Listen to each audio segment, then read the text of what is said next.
Have you ever noticed how two people can go through the exact same situation, yet one sinks into misery while the other finds peace? The difference is not in the situation, it is in the mind. Life will never be free of pain, disappointments, or struggles.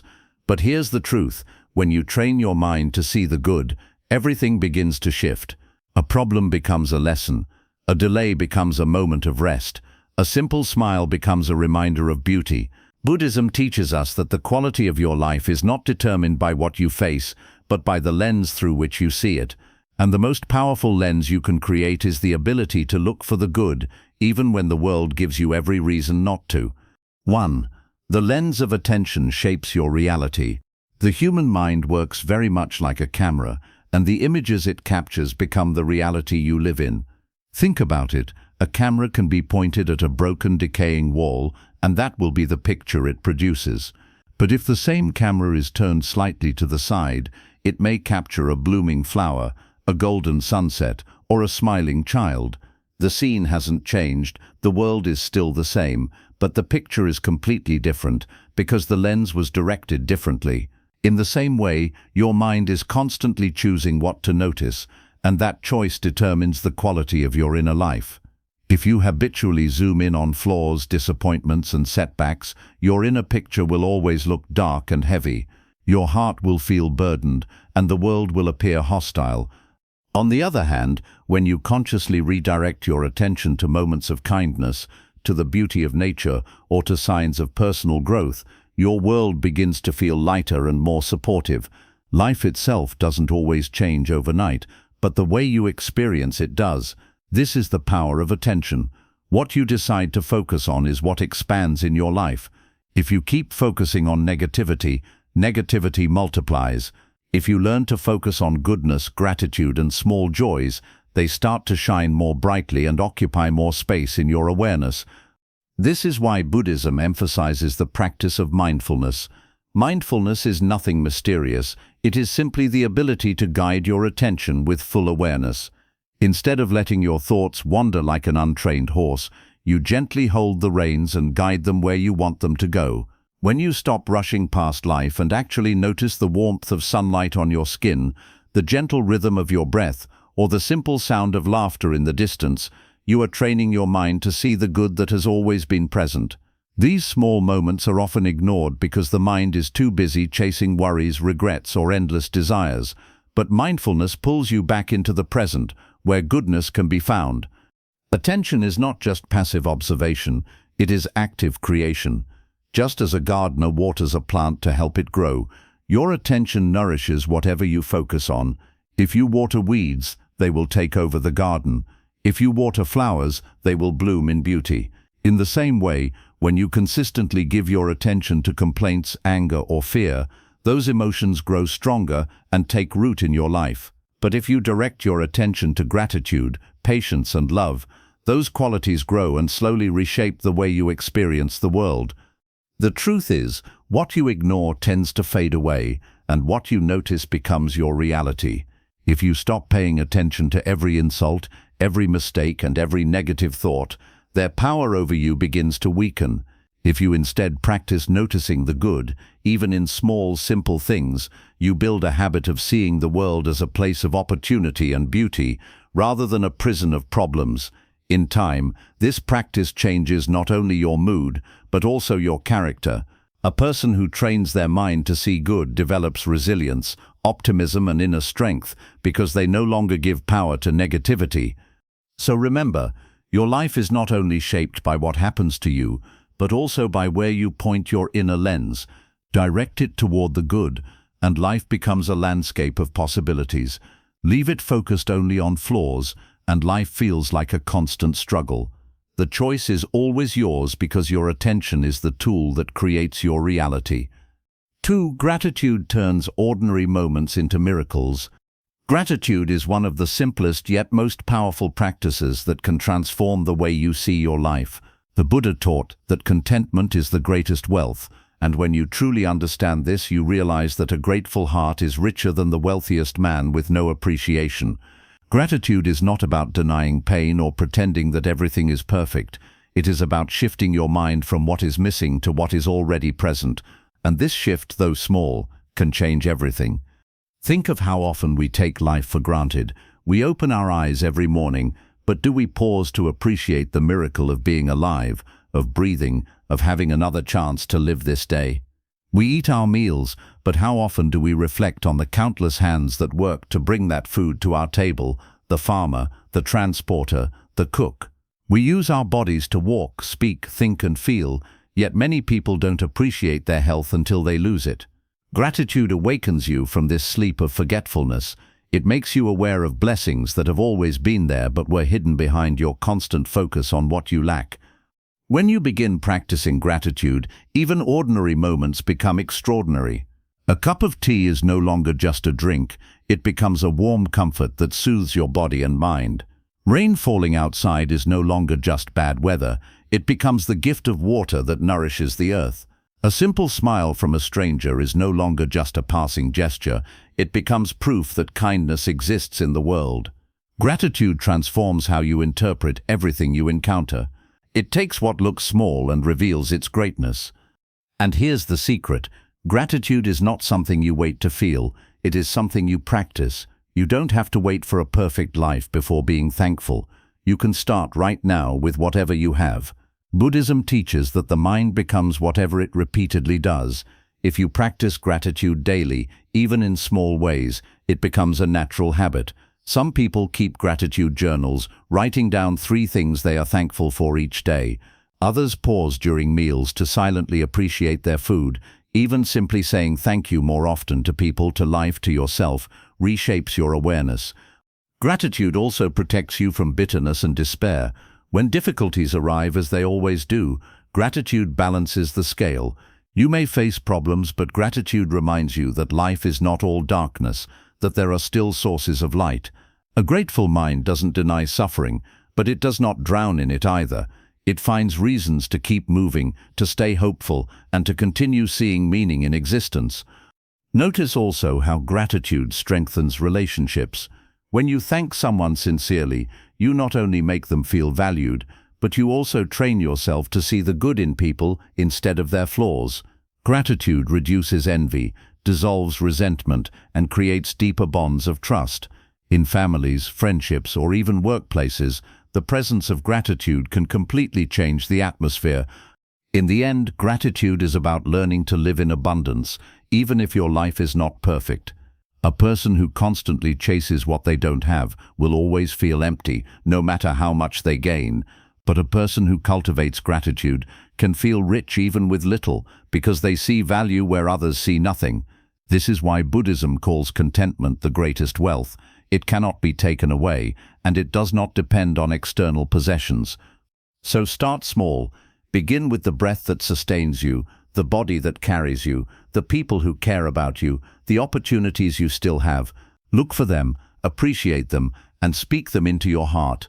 The more you practice, the more you realize that gratitude is not just an emotion, it is a lens that turns ordinary life into a miracle. Suffering contains seeds of wisdom. At first glance, suffering feels like the enemy. It is uncomfortable, painful, and often overwhelming. Nobody wakes up wishing for hardship or hoping for sorrow. Yet Buddhism teaches us that suffering is not merely punishment or misfortune, it is one of life's greatest teachers. Within every painful experience there are seeds of wisdom waiting to be discovered. The problem is that most people are so busy fighting against suffering, so determined to escape it, that they never pause to see what it is trying to reveal. Think about the moments in your life when you grew the most as a human being. Was it during times of ease, or was it during times of struggle? Most often growth emerges from discomfort. A broken relationship may have taught you the importance of self-love and boundaries. A financial loss may have taught you humility and the value of simplicity. A rejection may have awakened your resilience and redirected you toward a better path. The very experiences that once felt unbearable are often the ones that shape your character, deepen your compassion, and sharpen your wisdom. Suffering, when seen through the right lens, is not the end of your story but a chapter of transformation. Instead of asking, "Why me?" you can begin asking, "What is this teaching me?" This simple shift in perspective opens the door to growth. For example, a person who loses their job may first sink into despair, but if they reflect deeply, they might realize that this loss is pushing them toward a career that aligns more closely with their passions and values. A person who faces betrayal may feel devastated, but later discover that the experience has strengthened their ability to recognize sincerity and choose better companions. Pain, though heavy in the moment, can carry lessons that protect you and guide you in the future. Buddhism teaches that suffering is one of the Four Noble Truths. It is an inevitable part of human existence. No one is immune, whether rich or poor, strong or weak. But while suffering is unavoidable, the way we respond to it determines whether it becomes a burden or a teacher. If you resist it, deny it, or drown in self-pity, suffering becomes a chain that holds you down. If you face it with awareness, curiosity, and patience, suffering becomes a doorway to wisdom. This does not mean you should glorify suffering or seek it out. Rather, it means recognizing that when it does arrive, and it always will, it carries hidden gifts. A storm may destroy branches, but it also waters the soil and strengthens the roots. In the same way, suffering can break illusions, strip away arrogance, and reveal truths that you may not have seen in comfort. It humbles you, and in that humility, wisdom begins to grow. Another gift of suffering is compassion. When you have experienced pain, you develop a deeper sensitivity to the struggles of others. You understand their tears because you have cried your own. You feel their despair because you have faced your own darkness. This shared understanding becomes the foundation of genuine kindness. Without suffering, compassion remains shallow. With it, compassion becomes real and powerful. In practical terms, the next time you face hardship, pause before reacting with anger or despair. Ask yourself, what lesson might be hidden here? What part of me is this experience shaping? How can I use this pain to become wiser, stronger, and more compassionate? You may not see the answer immediately. Sometimes the wisdom of suffering only reveals itself months or even years later. But if you keep your heart open, the lesson will eventually emerge. In truth, suffering is not here to destroy you. It is here to refine you. It tests your strength, reveals your weaknesses, and shows you what truly matters. Just as fire shapes metal into a sword, suffering shapes the human spirit into resilience and wisdom. Once you begin to see it this way, suffering loses some of its terror. You stop running from it and start learning from it, and in that moment, what once felt like a curse becomes a blessing in disguise. 3. Suffering contains seeds of wisdom. Suffering is something every human being tries to avoid. From the moment we are children, we instinctively run from pain, hide from discomfort, and search endlessly for comfort, safety, and pleasure. We create routines, surround ourselves with distractions, and chase temporary highs just to escape the uneasy feeling of being hurt. Yet no matter how carefully we build our walls, life has a way of breaking through. Illness strikes, relationships collapse, financial struggles appear, loved ones leave us, and the body ages despite our efforts to keep it young.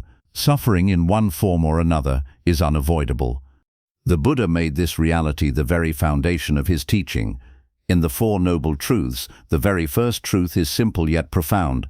Life inevitably contains dukkha, often translated as suffering, dissatisfaction, or unease. To live is to encounter loss, change, and imperfection. But here is where wisdom begins. Suffering is not a punishment, and it is not meaningless. It is a teacher, and within it lie seeds of wisdom that can change the way we live. Think back to your own life for a moment. When did you truly grow? When did you discover strength you never knew you had? When did you realize who you really were and what you valued most? Chances are it was not during times of ease and pleasure. It was in the difficult chapters, the heartbreak, the failures, the betrayals, the moments you thought you would never survive. These were the very experiences that stripped away illusions, humbled your ego, and forced you to look deeper into yourself. They became the teachers that no book, no lecture, no easy moment could ever provide. For example, imagine someone who has always been financially secure suddenly losing their job. At first, despair sets in. Fear fills their mind. How will I survive? How will I support my family? But as weeks pass, something unexpected happens. They discover hidden strengths. They learn resilience. They realize that their worth was never tied to a paycheck, and they may even find a new career that aligns more closely with their heart. What began as suffering eventually revealed freedom and clarity. Or consider the pain of a broken relationship. In the moment, the heart feels shattered, and the mind drowns in loneliness. Yet if you look back years later, you may realize that this pain taught you self-respect, boundaries, and the importance of valuing yourself. It may even have redirected you toward people who truly appreciate you. The wound that once felt unbearable turned into wisdom that protects you for life. Suffering also carries the gift of compassion. When you have walked through the valley of sadness, you are no longer blind to the suffering of others. You understand their tears because you have cried your own. You feel their exhaustion because you have carried your own burdens. A person who has suffered deeply often becomes softer, more empathetic, and more loving. They no longer look down on others in pain. Instead, they reach out a hand. Without suffering, compassion remains shallow. With suffering, compassion becomes real. But here lies the key. Suffering only becomes a teacher if you are willing to listen. If you resist it, deny it, or drown in self-pity, then suffering can harden your heart and fill you with bitterness. Many people fall into this trap. They see pain as injustice, as something unfair that the world has done to them. They curse their fate, and in doing so they miss the lesson hidden within. But if you face suffering with awareness, humility, and patience, you begin to see it differently. Instead of asking, "Why me?" you ask, "What is this teaching me? What seed of wisdom is hidden here?" In Buddhism, suffering is often compared to a fire. Fire can destroy, yes. It can burn everything you love. But fire can also purify, transform, and forge. Just as raw metal is shaped into a strong sword by passing through flames, the human spirit is shaped into strength by passing through hardship. Without the fire, the metal remains brittle and weak. Without suffering, the soul remains untested and fragile. Suffering also teaches the truth of impermanence. When you experience loss, you are reminded that nothing lasts forever, not pain, not pleasure, not life itself. This realization may feel frightening at first, but it is actually liberating. It teaches you to hold on less tightly to things you cannot control and to cherish the moments you have. Instead of wasting life chasing endless desires, you learn to value what is here, now. So the next time suffering enters your life, do not rush to escape it immediately. Sit with it, breathe with it, ask it what it has come to teach you. Perhaps it is showing you where you are too attached. Perhaps it is revealing the strength you forgot you had. Perhaps it is breaking your heart, only so it can expand your compassion for others.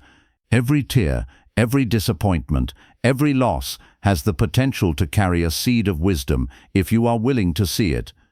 And remember, the wisdom may not appear instantly. Sometimes it takes months or even years for the gift of suffering to fully bloom. But if you keep your heart open, you will eventually look back and realize that what once felt like punishment was actually preparation. What once felt like the end was actually the beginning of a deeper understanding of yourself and of life. Suffering will always be part of existence, but whether it becomes a chain that drags you down or a teacher that lifts you higher depends on how you choose to see it. When you begin to see suffering as a teacher, it no longer has the power to crush you. It refines you, it humbles you, it makes you wiser, stronger, and more compassionate. And in that way, suffering, though painful, is never wasted. 4. Comparison destroys joy. Presence restores it. One of the greatest thieves of happiness is comparison. The human mind, when left untrained, constantly measures itself against others. We look at someone else's success and feel like failures. We see another person's beauty and begin to dislike our own appearance. We watch someone living in comfort and suddenly our own life feels small and inadequate. This constant measuring is a silent poison that slowly eats away at joy. The truth is, no matter how much you achieve, there will always be someone ahead of you. There will always be someone richer, someone stronger, someone more talented, someone more admired. If you live your life comparing your chapter to someone else's chapter, you will never find peace. Instead of celebrating your journey, you will always feel like you are behind. And the tragedy is that while you are busy comparing, you miss the goodness already present in your own life. Buddhism teaches that comparison is rooted in ignorance. When you compare yourself to others, you are blind to the reality that each life is unique, shaped by different causes, conditions, and karma. It is like comparing a tree to a flower. A tree may be tall, strong, and majestic, while a flower may be delicate, colorful, and fragrant. Each has its place in the garden of existence. Neither is superior, and neither is inferior. They are simply different expressions of life. But when the flower tries to be a tree, or the tree envies the flower, both lose their natural beauty. The same is true for human beings. Presence is the antidote to comparison. Presence means fully living in the moment you are in, without dragging your mind into someone else's story. When you are present, you no longer look sideways at others, you look inward and forward. You notice your own breath, your own steps, your own journey. Suddenly, the food on your plate becomes enough. The roof above your head becomes a blessing. The opportunities in front of you become valuable. Presence doesn't erase ambition, but it removes envy. It allows you to walk your own path without constantly checking who is ahead or behind. Think about this. When you eat an apple, do you constantly compare it to a mango, an orange, or a grape? No. You simply enjoy the apple for what it is, its sweetness, its crispness, its refreshing taste. Life is like that. Each person has their own flavor, their own timeline, their own blessings and struggles. If you keep comparing apples to oranges, you will never enjoy either. But if you are present with what you have, you discover richness in your own portion. Another danger of comparison is that it blinds you to your progress. You might have grown tremendously over the past years, but if you measure yourself against someone else who seems ahead, you forget how far you've come. It's like climbing a mountain, but always looking at the peak of another mountain. You lose sight of the height you've already reached. Presence helps you honor your progress. It allows you to look back and appreciate your growth without making it small in the shadow of another's journey. Buddhism also reminds us that comparison breeds two unhealthy states: pride and envy. When you compare and think you are better, pride inflates your ego and separates you from compassion. When you compare and think you are worse, envy fills your heart with bitterness. Both are poisons that disturb the mind. Presence dissolves both poisons. In presence, you don't need to feel superior or inferior. You simply exist as you are, growing at your own pace, walking your own path. Practical mindfulness can help you break the cycle of comparison. For example, the next time you find yourself scrolling through social media and feeling jealous of someone else's life, pause, take a deep breath, bring yourself back into your own body, your own space. Remind yourself, this is my life, these are my blessings, this is my journey. Gratitude and presence together are powerful shields against comparison. Comparison is endless because it is fueled by desire, and desire never ends. But presence is timeless because it anchors you in the reality of now. The person who masters presence no longer wastes energy looking at what others have. They invest energy into what they can create with what they already hold. This shift is not small, it is life-changing. It allows you to build confidence, peace, and joy without depending on external validation. In the end, comparison destroys joy because it blinds you to the truth of your own life. Presence restores joy because it opens your eyes to what has always been here, the simple beauty of existence. You are not meant to live someone else's story. You are meant to live your own. When you let go of comparison and embrace presence, you finally step fully into your life, and that is where real happiness begins. 5. Reframing is the art of liberation. The human mind has an extraordinary ability. It does not just record events like a machine, it interprets them. Two people can go through the same experience, yet one feels destroyed while the other feels strengthened. Why? Because the difference lies not in what happened, but in how the mind framed it. This is why Buddhism teaches us that the mind creates much of our suffering. We suffer not just because of the event itself, but because of the meaning we attach to it. If we can learn the art of reframing, of looking at experiences from a new angle, we can liberate ourselves from unnecessary pain and discover freedom even in difficulty. Think of a simple example. You are stuck in traffic on your way home. Most people immediately label this as bad. They grow angry, impatient, and stressed. But what if you reframe it? What if instead of seeing it as wasted time, you see it as a rare chance to listen to music you love, reflect in silence, or practice patience? The external situation hasn't changed, but the experience has become lighter because your perspective shifted. This is the essence of reframing, changing how you see a situation, and in doing so, changing how it affects you. Life is filled with events we cannot control: rejection, delays, failures, illnesses, sudden changes. The instinctive reaction is often frustration, sadness, or despair. But Buddhism reminds us that every situation is made up of countless causes and conditions, and within those conditions lie opportunities for growth. A failed exam can be framed as humiliation, or as feedback showing where you need to improve.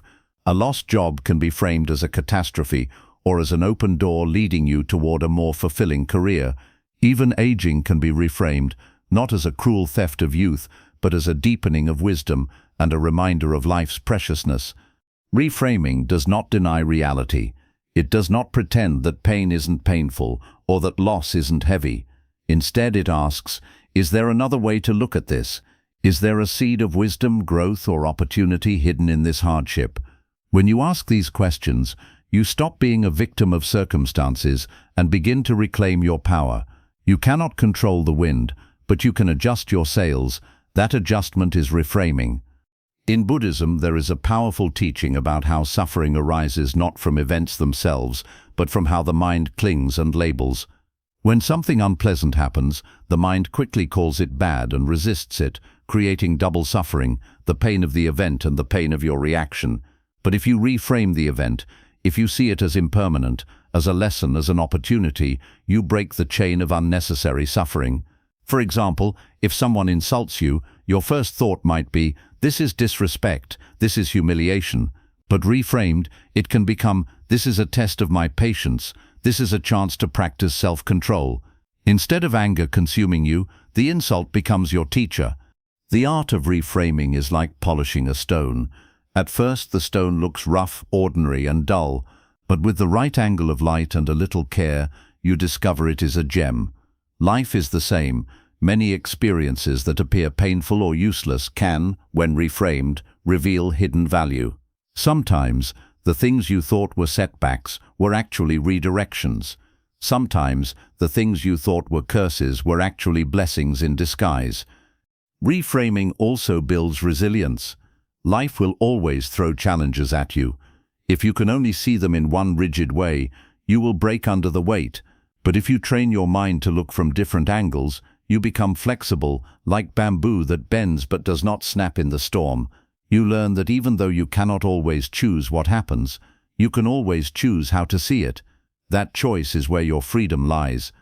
Practical mindfulness helps you strengthen this ability.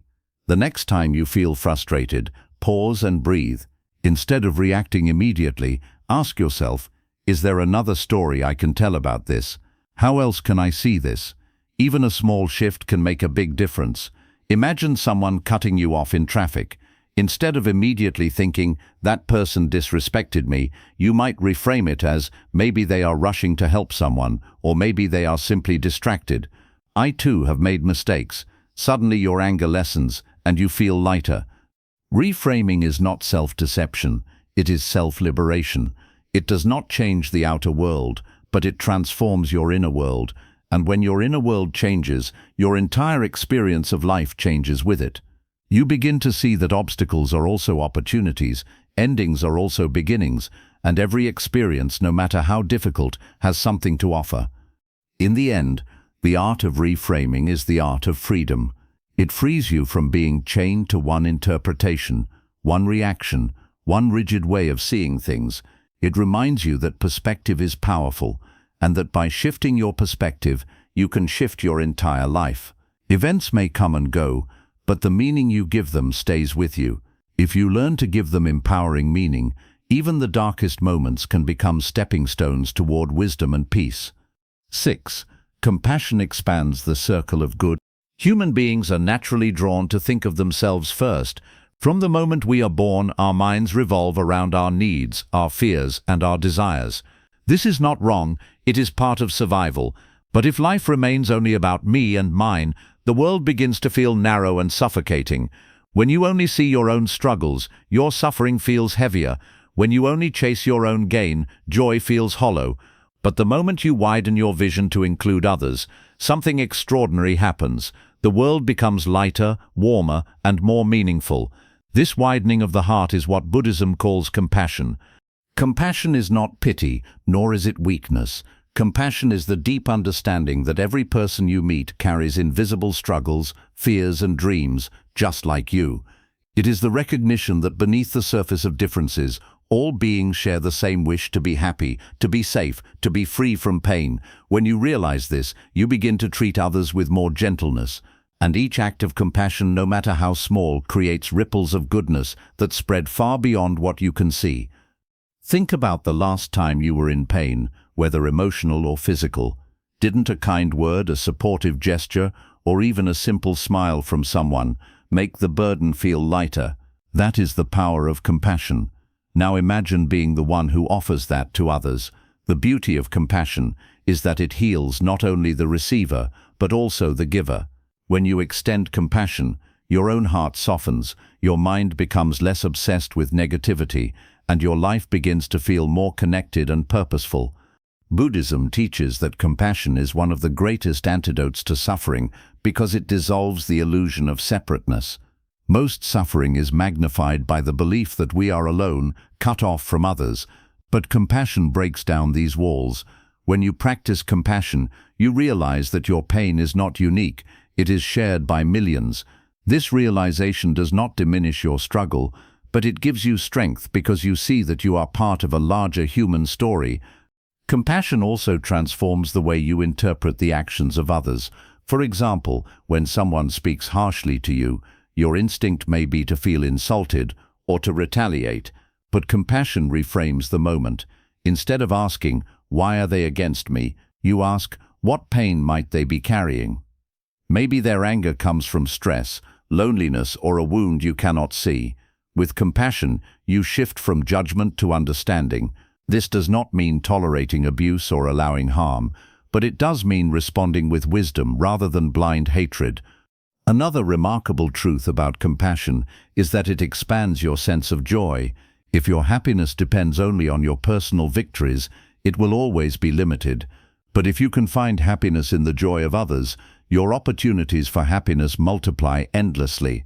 Imagine seeing someone else succeed, and instead of feeling jealousy, you feel genuine gladness for them. Imagine watching a child laugh, a stranger reunited with their loved one, or a friend achieving their dream, and letting that joy touch your own heart. This is called mudita in Buddhism, sympathetic joy, and it arises naturally when compassion deepens. Compassion is also a practice that grows with time. At first it may feel unnatural, especially if you have been hurt or betrayed. But like a muscle, compassion strengthens with use. You can begin with small steps, offering a smile to a stranger, listening patiently to someone's story, forgiving minor mistakes, or even silently wishing others well. Over time, this practice extends outward to family, friends, colleagues, strangers, and eventually even to those who have wronged you. When compassion reaches this level, your circle of goodness becomes vast, and very little can disturb your inner peace.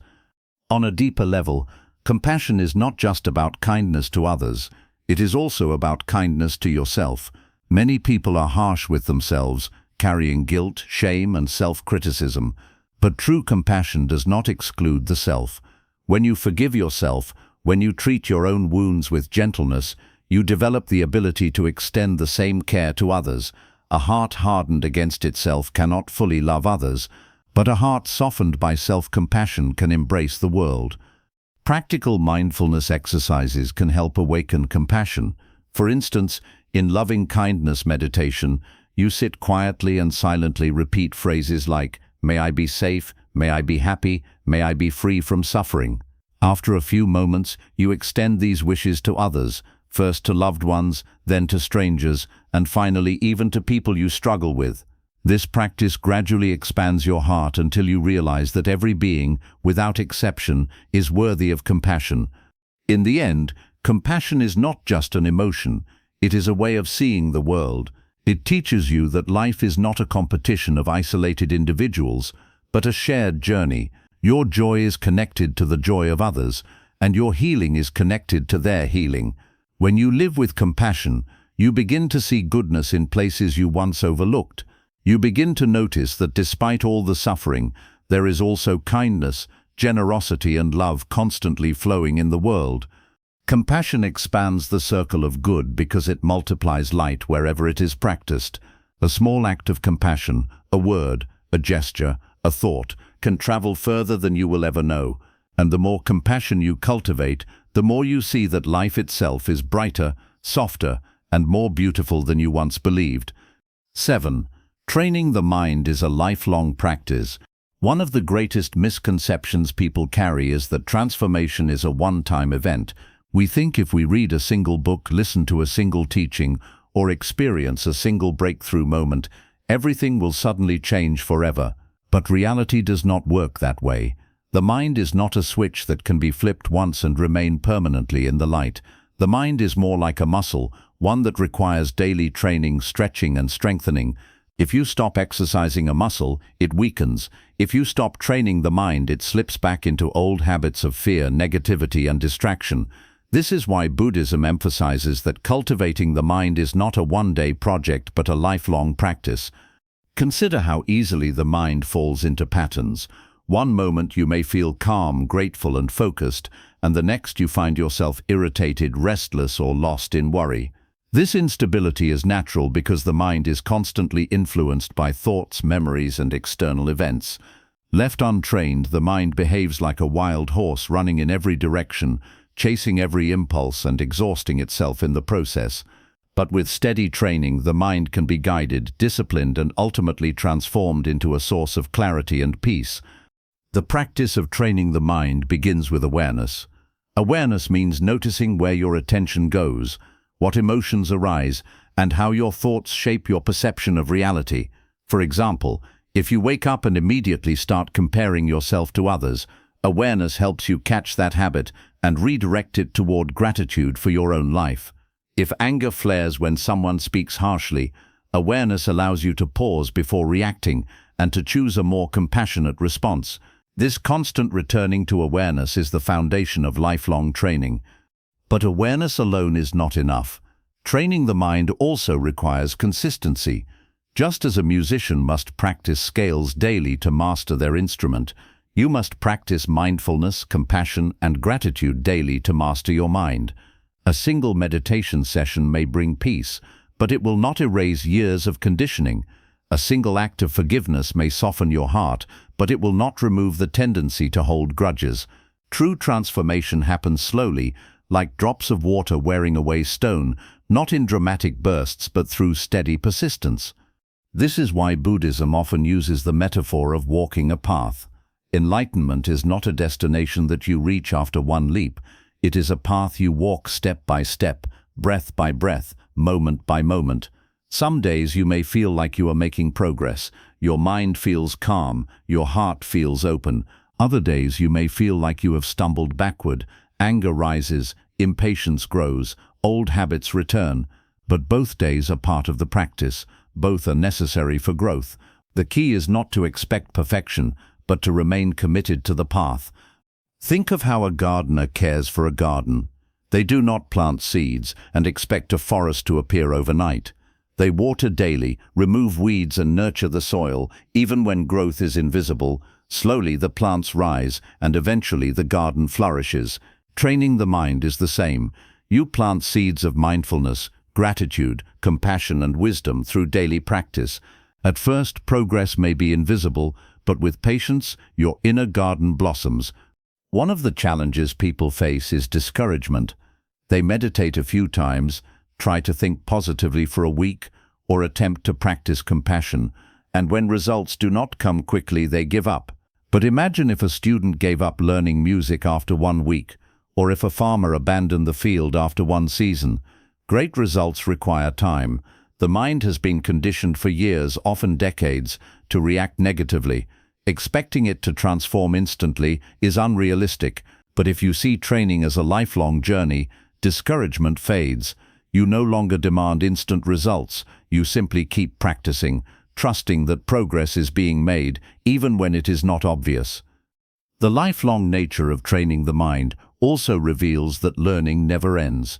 Even the wisest teachers continue to practice. Even monks who have meditated for decades still face moments of distraction or struggle. The difference is that they do not see this as failure. They see it as part of the path.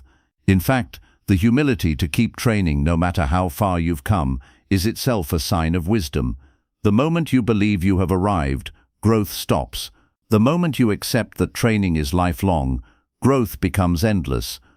Training the mind also means adapting to different seasons of life. When you are young, your challenges may be impatience, ambition, or comparison. As you age, your challenges may become regret, attachment, or fear of loss. The mind must be trained differently in each season, but the principle remains the same: awareness, patience, and compassion. Lifelong training allows you to meet each stage of life with strength and clarity. Another dimension of lifelong practice is that it builds resilience. When you train daily, you create inner reserves of strength. In ordinary times, you may not notice this strength, but when a crisis comes, a loss, a betrayal, an illness, you find that your mind is steadier, your heart is calmer, and your ability to endure is greater. Just as an athlete prepares long before the race, training the mind daily prepares you for life's inevitable storms. There is also joy in the practice itself. Training the mind is not only about discipline, it is about discovery. Every day you discover new depths of gratitude, new insights into yourself, new moments of peace. Each step on the path is not merely a struggle to improve, it is an opportunity to experience the richness of life more deeply. Instead of seeing practice as a burden, you can see it as a gift, the chance to live more awake, more present, more alive. So what does this lifelong training look like in practical terms? It can be as simple as setting aside 10 minutes a day to sit in silence and watch your breath. It can be pausing throughout the day to notice moments of beauty, to give thanks, or to choose compassion instead of judgment. It can be reflecting each evening on your actions, asking where you grew and where you need more patience. It can be speaking kindly to yourself when you fail and trying again the next day. These small acts, repeated consistently, shape the mind over time. The Buddha compared the mind to a field. If you neglect it, weeds of anger, greed, and ignorance will grow. If you care for it daily, seeds of wisdom and compassion will flourish. But a field is never finished. It must always be tended, season after season. The same is true of the mind. Training never ends, because life never stops presenting new challenges and new opportunities for growth. In the end, training the mind is a lifelong practice because life itself is a lifelong practice. Every breath, every thought, every action is part of the training. The goal is not perfection, but progress, not a final destination, but a steady journey. The more you train, the more natural it becomes to see the good, to respond with kindness, and to live with peace. And perhaps the most beautiful truth is this: the very act of training is itself the reward.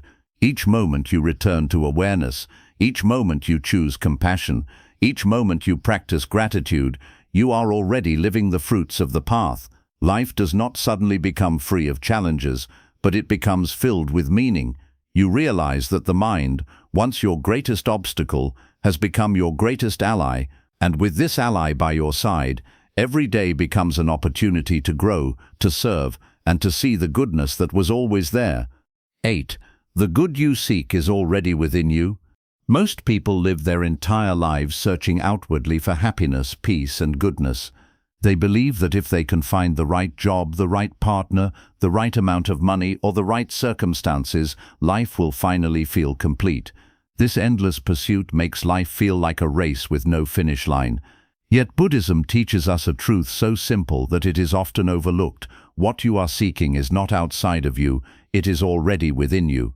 The seeds of peace, joy, and goodness are planted deep in your heart and mind. The task of life is not to search for them in the world, but to cultivate them within yourself until they bloom. Think about it. When you feel grateful, where does that feeling exist? It does not come from the food on your plate, but from the recognition within your mind that the food is a blessing. When you feel compassion, it is not created by another person, it is awakened within you by your choice to care. Even happiness, often believed to be the result of external pleasures, actually arises from the mind's interpretation of those pleasures. The same meal can make one person joyful and another indifferent. The same home can feel like a palace to one person and like a prison to another. Clearly, joy and peace do not come from the outside, they come from the inside. This truth is liberating because it means you are not powerless. You do not have to wait for life to hand you perfect conditions before you can feel good.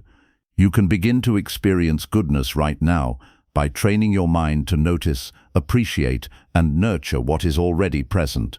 Just as a gardener does not run to another field to look for flowers but waters the seeds in their own soil, you must learn to water the seeds of goodness within yourself. The Buddha often used the metaphor of a lamp. A lamp can illuminate a dark room, but only if you light it. In the same way, your mind already has the light of wisdom and compassion, but you must ignite it through practice. Too often people wander in darkness, thinking the light is somewhere else, hidden in wealth, status, or the approval of others. But the light has always been within. Once you light it, you realize that what you were seeking outside was present in you all along. The problem is that many people bury this inner goodness under layers of negativity. Fear, anger, jealousy, and doubt act like clouds covering the sun. The sun is still shining, but you cannot see it because of the clouds. Training the mind is like learning to gently move those clouds aside. Mindfulness, gratitude, compassion, and presence are the tools that clear the sky, allowing your inner light to shine through.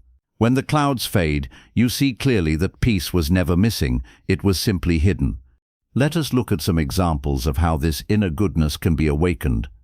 Imagine someone insults you. Your first reaction may be anger, but if you pause and look inward, you may discover patience and forgiveness waiting beneath the surface. By choosing forgiveness instead of anger, you awaken goodness already within you. Or consider a moment of loneliness.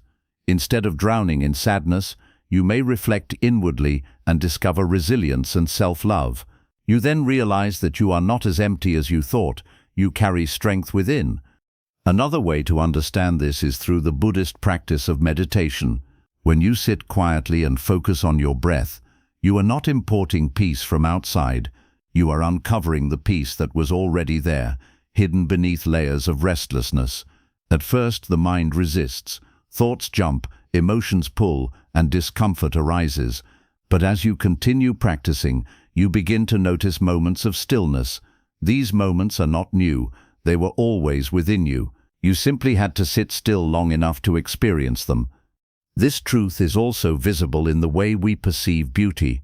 A person walking through a forest may see nothing but ordinary trees and mud, while another person walking the same path feels overwhelmed by the beauty of the sunlight filtering through the leaves, the music of birds, and the fragrance of the earth. What is the difference? The forest is the same. The difference is in the mind of the observer. One sees beauty, the other does not. The capacity to see goodness lies within the observer, not in the object itself. Realizing that goodness is within also protects you from the trap of endless desire. Modern life constantly tells you that you need more possessions, more recognition, more experiences to be happy. But the more you chase, the more restless you become, because desire has no end. When you discover that the source of goodness is within, you stop running after illusions. You learn to be content with what you have, because you know that happiness is not a distant prize, but a choice available now. This does not mean you stop striving for improvement or abandon your dreams. It means you no longer make your happiness dependent on external results. You can pursue goals with enthusiasm, but whether you succeed or fail, your inner peace remains steady. You stop being a prisoner of circumstances. This is true freedom. The practice of seeing the good within also transforms how you relate to others. When you recognize that you carry seeds of goodness, you begin to recognize the same in others. Even people who act harshly or selfishly carry seeds of kindness and wisdom, though they may be buried. Instead of judging them as hopeless, you can choose to see their potential. This shift softens your heart and makes compassion easier. You realize that just as you are learning to uncover your own goodness, others are struggling to uncover theirs. One of the most powerful practices to awaken this inner goodness is reflection. Each day, take time to ask yourself, what goodness did I practice today? Did I show kindness? Did I exercise patience? Did I notice beauty? Did I forgive, even in small ways? This reflection helps you see that goodness is not something rare. It is something you practice daily, often without realizing it. By noticing it, you strengthen it. It is also important to remember that uncovering inner goodness is a lifelong journey. Some days you may feel peaceful and compassionate, while other days you may feel overwhelmed by anger or fear. This is natural. Clouds come and go, but the sun remains. Do not judge yourself harshly when clouds appear. Simply return to the practice of noticing, breathing, and gently clearing the sky. With time, you will find that the clouds pass more quickly and your inner light shines more consistently. The ultimate realization is that the good you seek has never been missing. It is not hidden in the future, nor in someone else's possession, nor in a faraway place.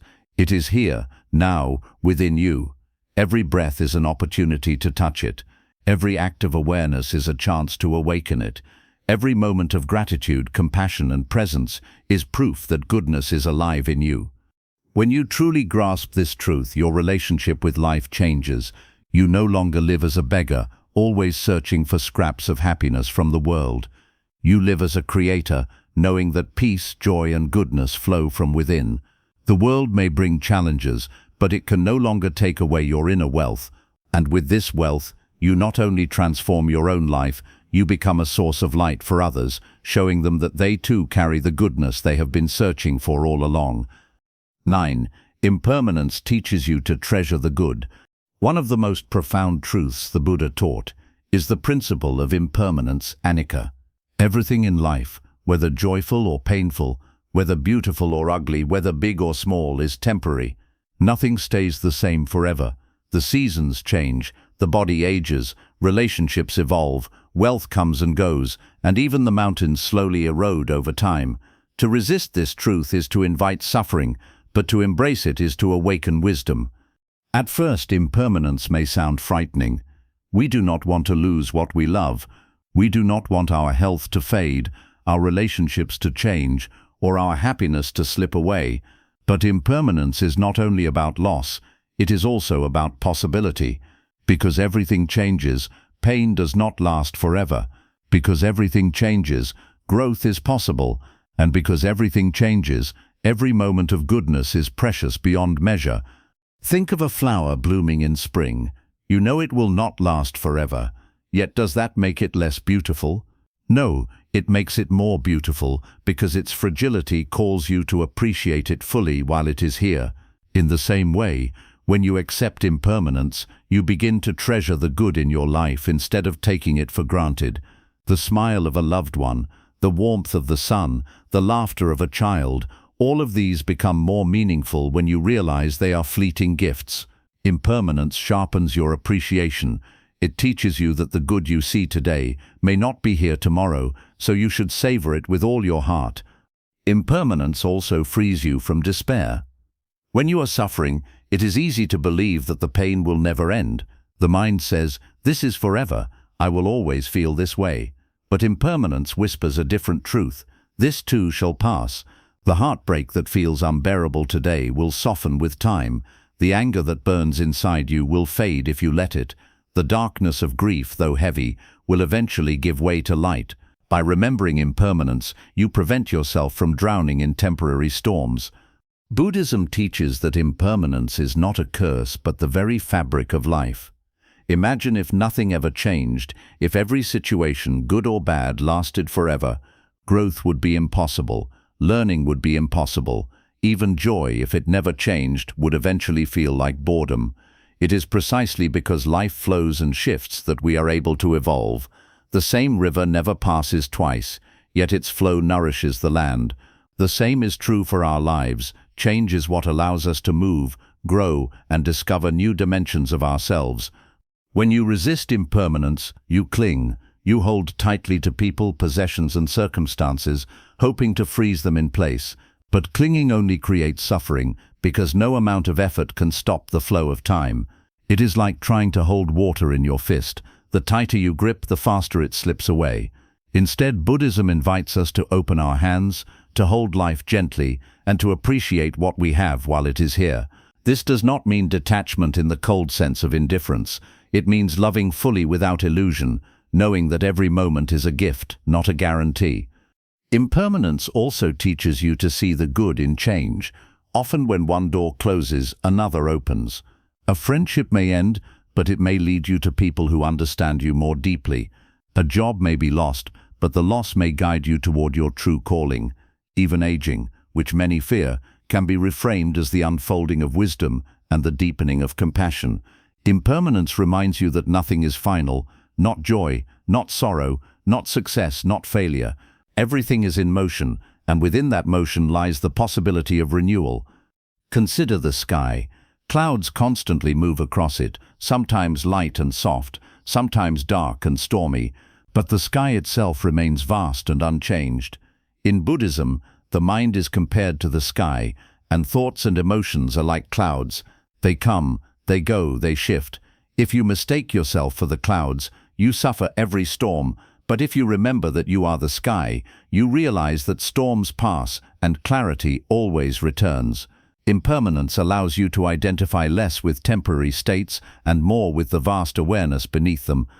In practical terms, embracing impermanence means living more mindfully.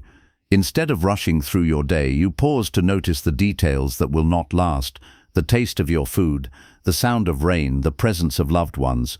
You stop postponing happiness for some distant future and begin to live fully in the present. You express gratitude more often, say "I love you" more sincerely, and release grudges more quickly because you know time is limited. Impermanence is not an excuse for despair, it is a call to presence. This understanding also changes how you view others. When you see that everyone you meet is passing through their own temporary struggles and joys, compassion naturally arises. The angry person may not always be angry, they are caught in a moment of suffering. The joyful person may not always be joyful, they too will face challenges. By remembering impermanence, you stop freezing people in single moments. You recognize their humanity, their changeability, their potential. This perspective makes forgiveness easier, patience more natural, and relationships more meaningful. Impermanence also prepares you for loss. When you remember that nothing lasts forever, you stop being shocked when change arrives. Instead of asking, "Why did this happen?" you understand that change is the nature of life. This does not erase grief, but it softens it. You mourn without denial, and in time you heal. Accepting impermanence does not mean detaching from love. It means loving more deeply while you have the chance, precisely because you know it will not last forever. Ultimately, impermanence teaches you to see the good everywhere because it awakens you to the preciousness of now. Every sunrise, every breath, every smile becomes sacred when you know it will not come again in the same way. This realization is not meant to make you sad, it is meant to make you alive. Impermanence tells you, do not sleepwalk through life, do not wait until tomorrow to appreciate what you have today. When you align yourself with this truth, life becomes lighter. You no longer cling desperately to the past or anxiously to the future. You ride the flow of change with grace, knowing that both joy and sorrow will pass, and in that flow you find peace. You realize that the good you seek is not a permanent possession, but a living experience that must be savored moment by moment. Impermanence, then, is not your enemy. It is your teacher. It teaches you humility, reminding you that you cannot control everything. It teaches you gratitude, reminding you to cherish the good while it is here. It teaches you resilience, reminding you that pain will not last forever. And most importantly, it teaches you presence, the art of living fully in the only moment you ever truly have, this one. So when you train your mind to see the good, do not look for something that will last forever. Instead, look for the good that is here now, however small, however fleeting. Treasure it, appreciate it, and let it nourish you. For in the truth of impermanence lies the secret to lasting peace, the ability to love deeply, to live fully, and to let go gracefully when the time comes. 10. Peace comes when you stop controlling and start flowing. If there is one thing the human mind struggles with most, it is the need to control. We want life to bend to our expectations. We want people to behave according to our desires. We want circumstances to unfold exactly as we plan. And when they do not, frustration and suffering arise. This constant battle for control is exhausting, because the truth is simple: much of life will always be beyond our control. Buddhism reminds us that peace does not come from controlling the waves of existence. It comes from learning how to flow with them. Imagine a person standing in a river, trying to stop the current with their hands. No matter how strong they are, the river keeps flowing. The harder they resist, the more exhausted they become. Now imagine another person stepping into the same river, but instead of resisting, they float, letting the current carry them. They are still moving with the river, but they are no longer at war with it. This is the difference between a mind that clings to control and a mind that flows with life. The desire to control arises from fear, the fear of uncertainty, the fear of loss, the fear of failure. We believe that if we can control everything, we can protect ourselves from suffering.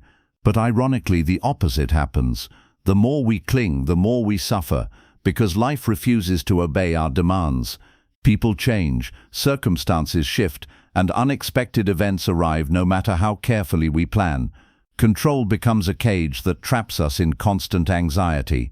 Flow, on the other hand, is freedom. When you stop demanding that life match your script, you open yourself to the beauty of what is actually unfolding.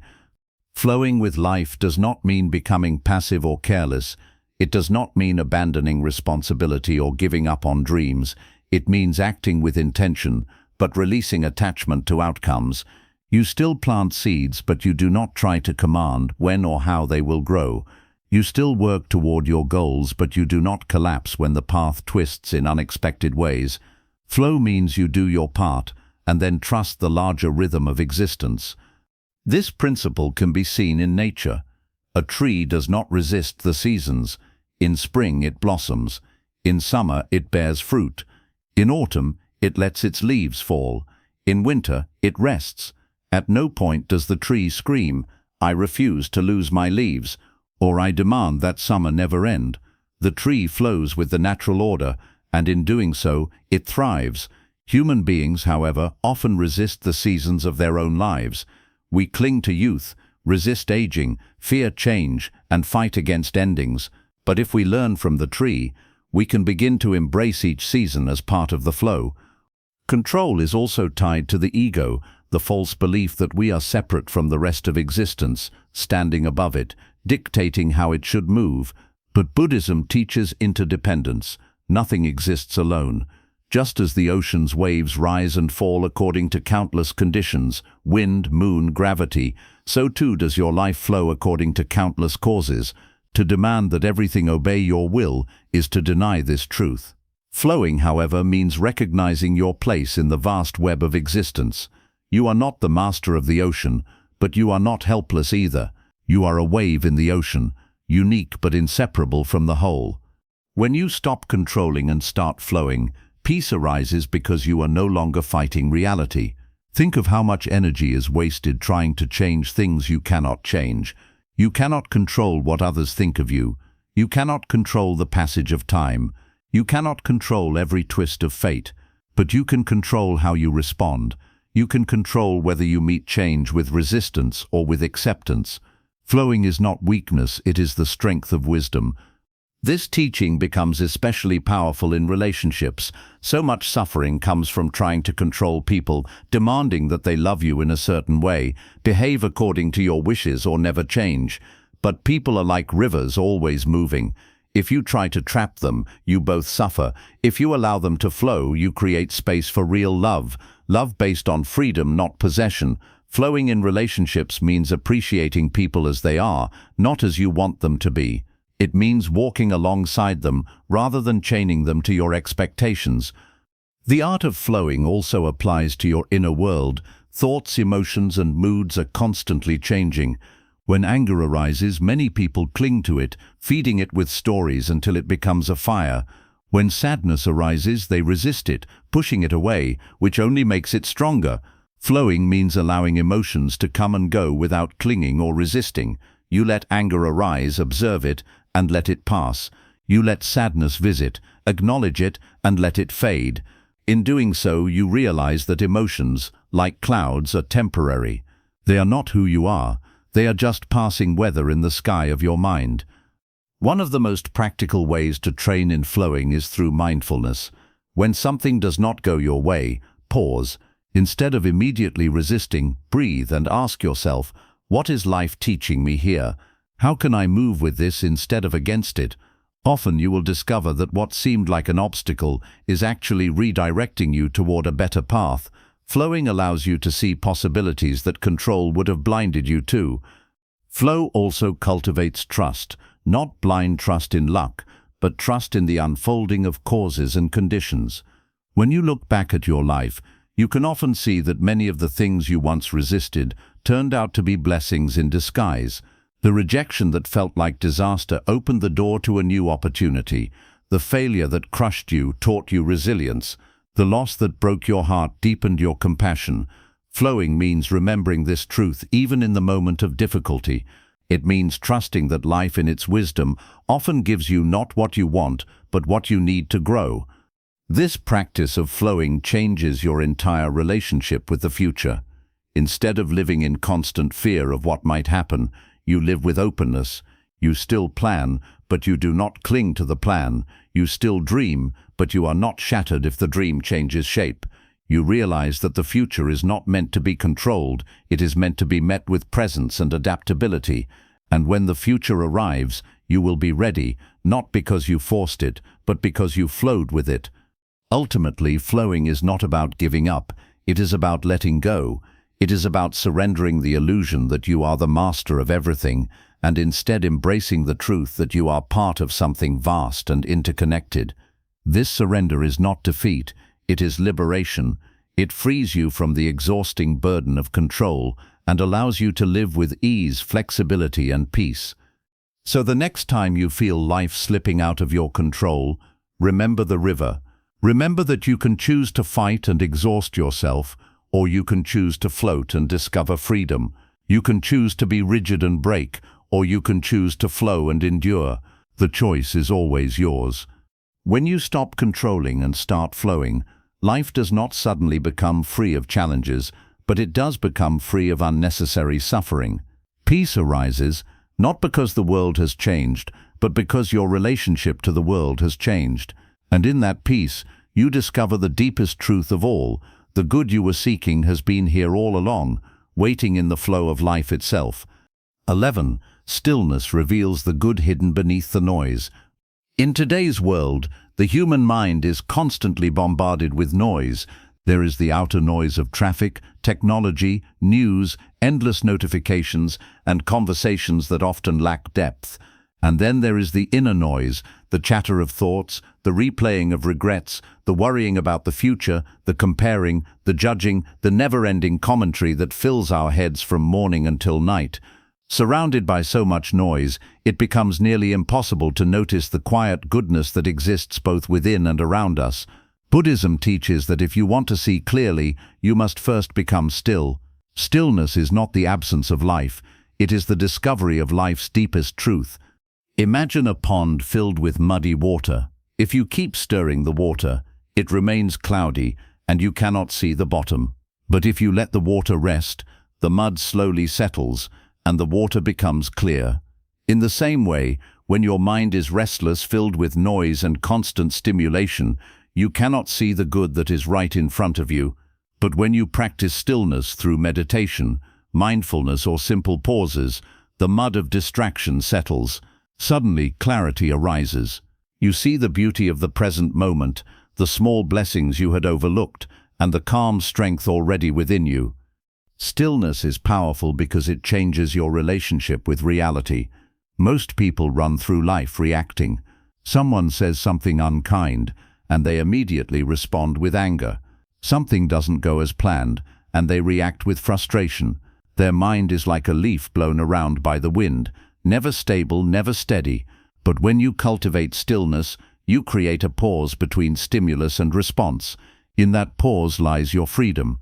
Instead of being dragged by impulses, you can choose your response with wisdom, and often the wise response is to see the good that is hidden beneath the surface. Take, for example, a moment of failure. Without stillness, your mind immediately reacts with self-criticism. I'm not good enough. I'll never succeed. But with stillness, you pause and observe. You see that failure is not the end, but feedback, a teacher pointing you toward growth. You notice the effort you gave, the lessons learned, and the resilience being built. What first seemed purely negative is reframed into something useful, all because you gave yourself space to see clearly. Stillness also reveals the goodness in others. When you are restless, you judge quickly. This person is rude, that person is selfish. But when you become still, you look deeper. You realize that behind someone's anger is pain, behind someone's coldness is fear, behind someone's arrogance is insecurity. Stillness allows you to look beyond appearances and to see the human heart beneath.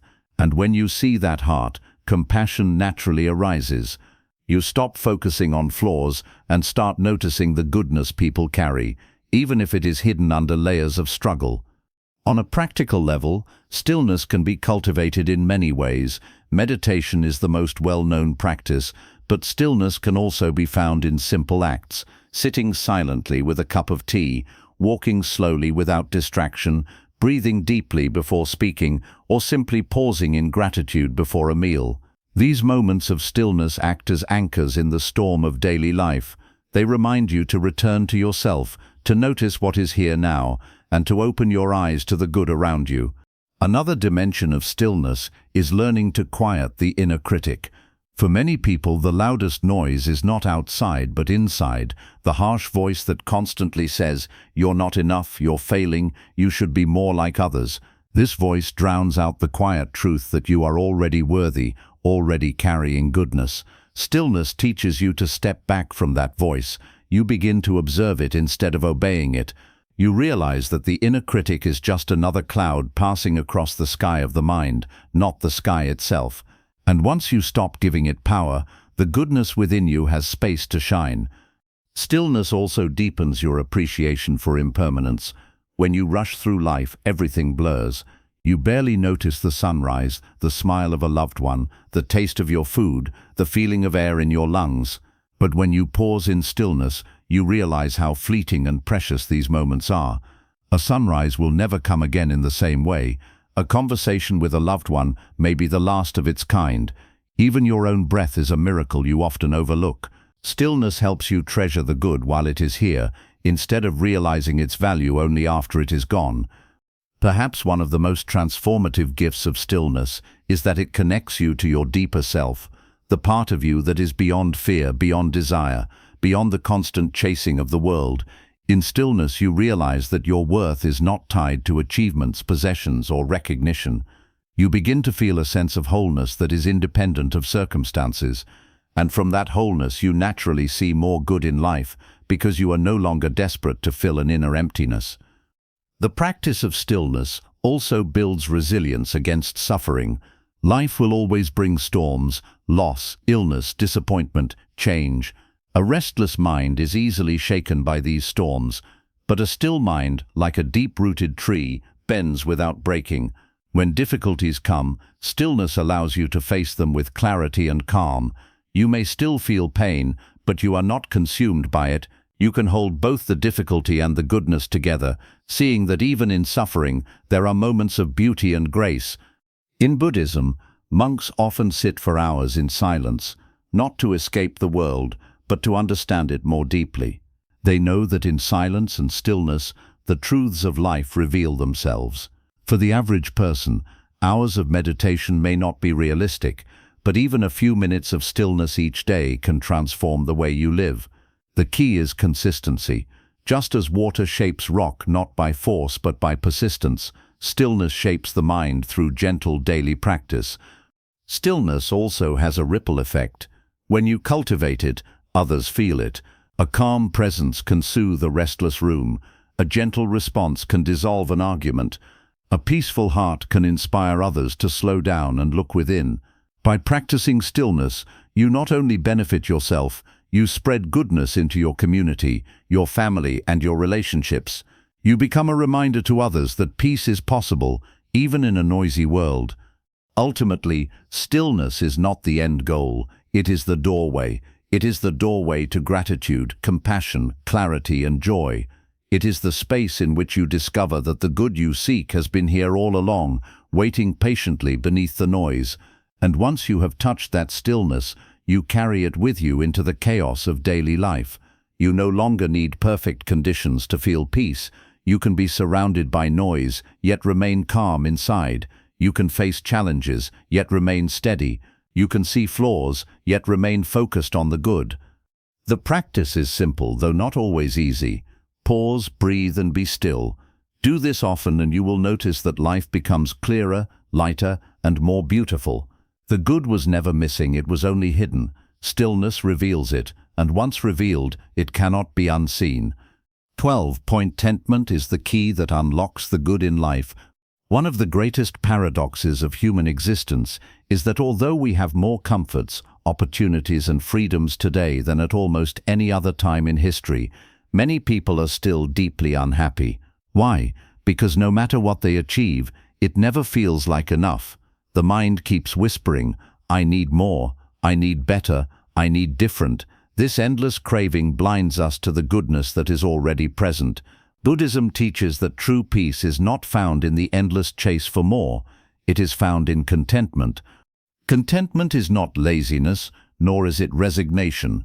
It does not mean giving up on growth or settling for less than you deserve. Contentment means being at peace with what you have in this moment, even as you continue to walk your path of improvement. It is the ability to appreciate today while working toward tomorrow. Without contentment, even the greatest achievements feel hollow. With contentment, even the simplest life feels abundant. Think of a thirsty man standing by a flowing river. If he keeps saying, "This river is not big enough, I want a lake," he will die of thirst while complaining. But if he bends down and drinks, he will be satisfied. The river may not be infinite, but it is enough to quench his thirst. Life is the same. There is always more to chase, always more to want. But if you pause and drink from what is already before you, the relationships you have, the opportunities available, the health you carry, you will discover that it is enough. Buddhism describes craving as one of the main causes of suffering. Craving creates restlessness. You buy something new and the joy fades after a few days. You achieve a goal and immediately you set another, never truly resting in satisfaction. This cycle is endless because the mind has been conditioned to believe happiness lies in the next thing, never in the present. Contentment breaks this cycle. It says, yes, I may still have goals, but I will not sacrifice today's peace for tomorrow's promise. I will be grateful for what is here now. Contentment opens your eyes to the good you already overlook. The roof above your head, the food on your plate, the people who care about you, the air in your lungs. All of these are blessings that millions do not have. Yet because the mind is focused on what is missing, we fail to appreciate them. Contentment is the shift from lack to abundance. It does not add more to your life, but it makes what you already have shine more brightly. This does not mean contentment is passive. A content person can still work hard, chase dreams, and achieve greatness.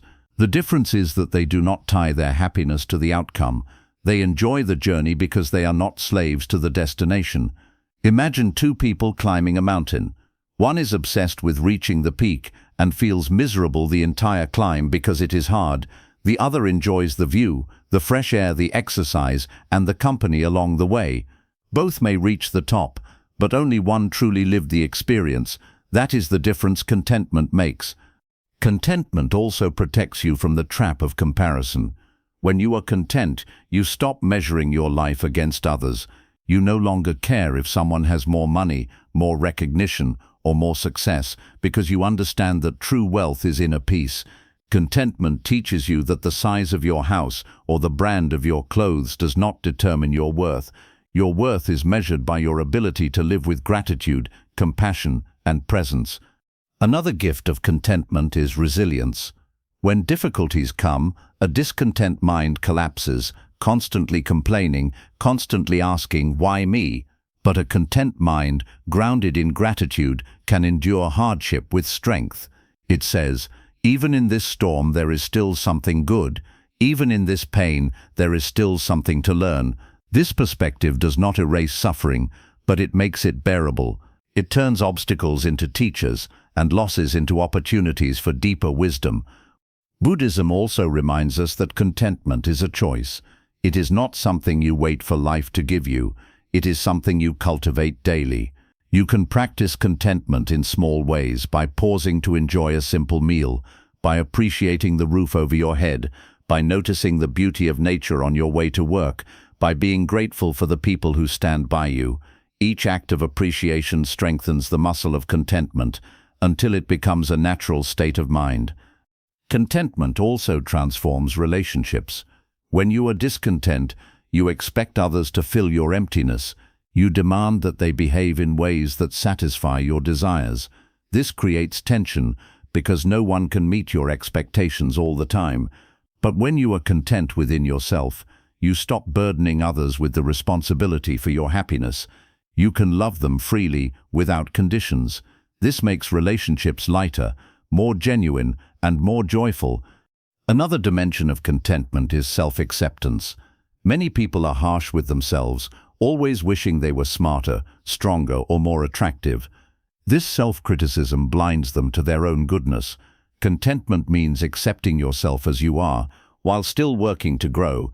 It means seeing your flaws with compassion instead of hatred, and your strengths with gratitude instead of pride.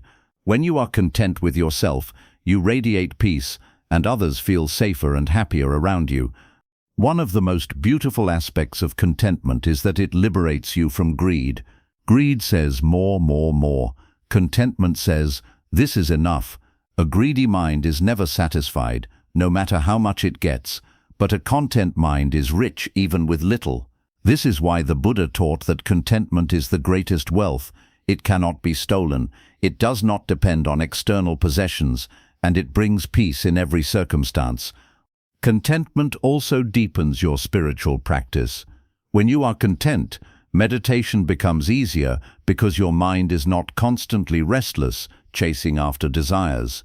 When you are content, compassion becomes easier because you are not consumed by envy or insecurity.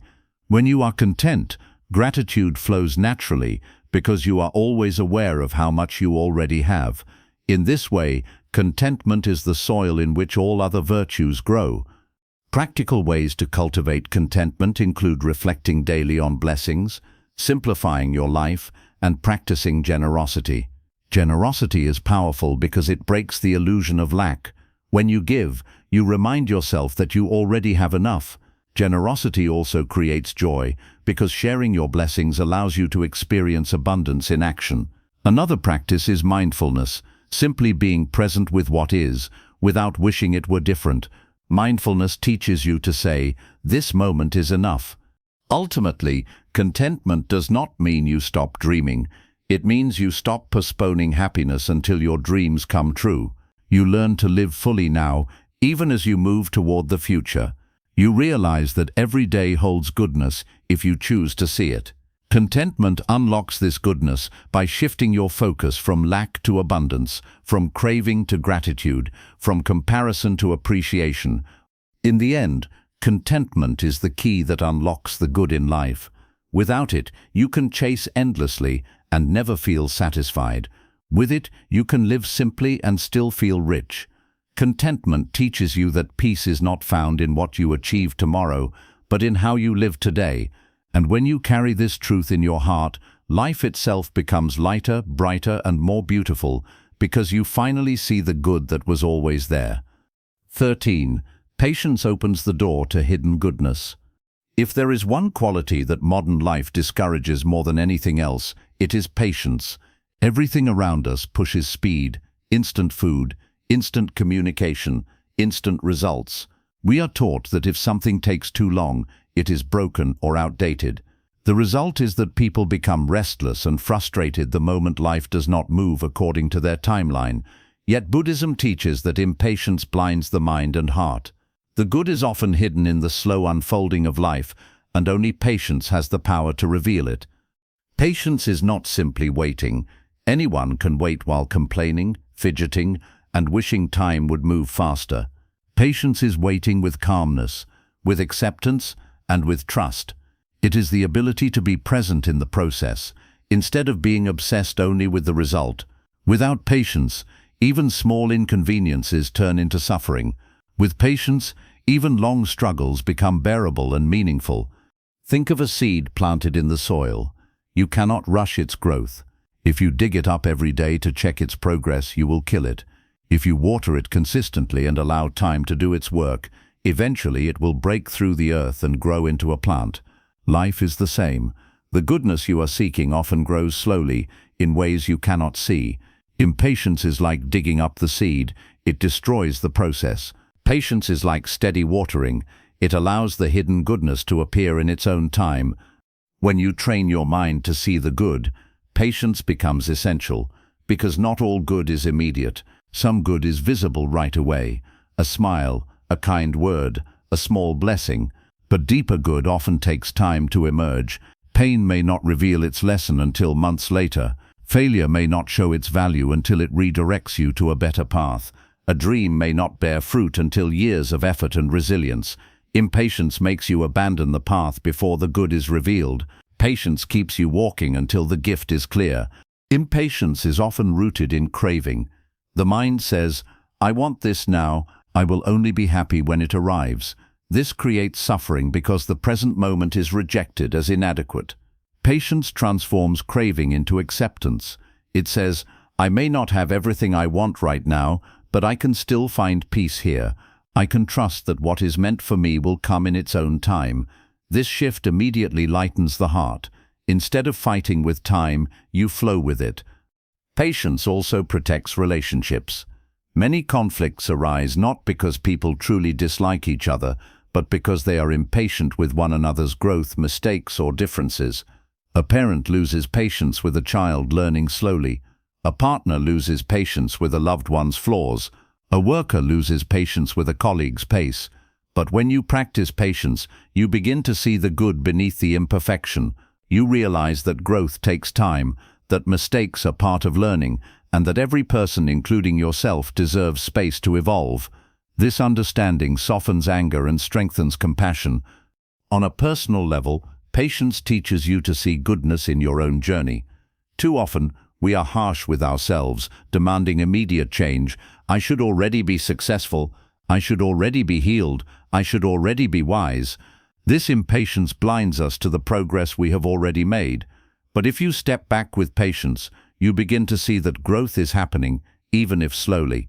Every small effort, every meditation, every act of kindness, every moment of awareness is watering the seeds of goodness.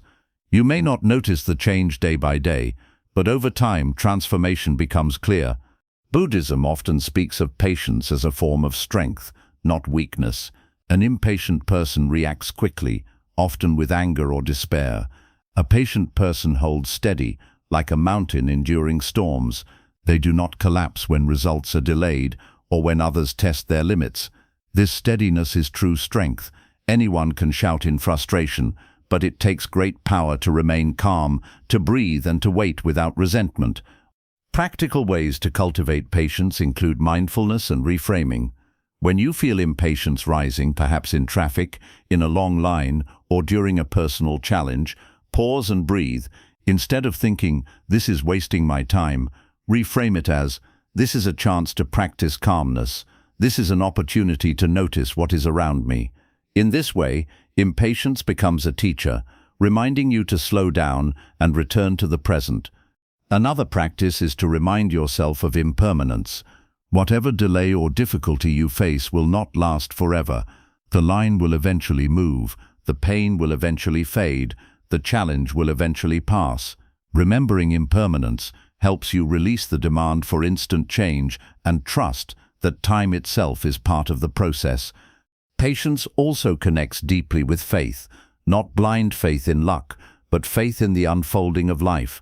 Think of all the times in your past when what you thought was a delay turned out to be perfect timing.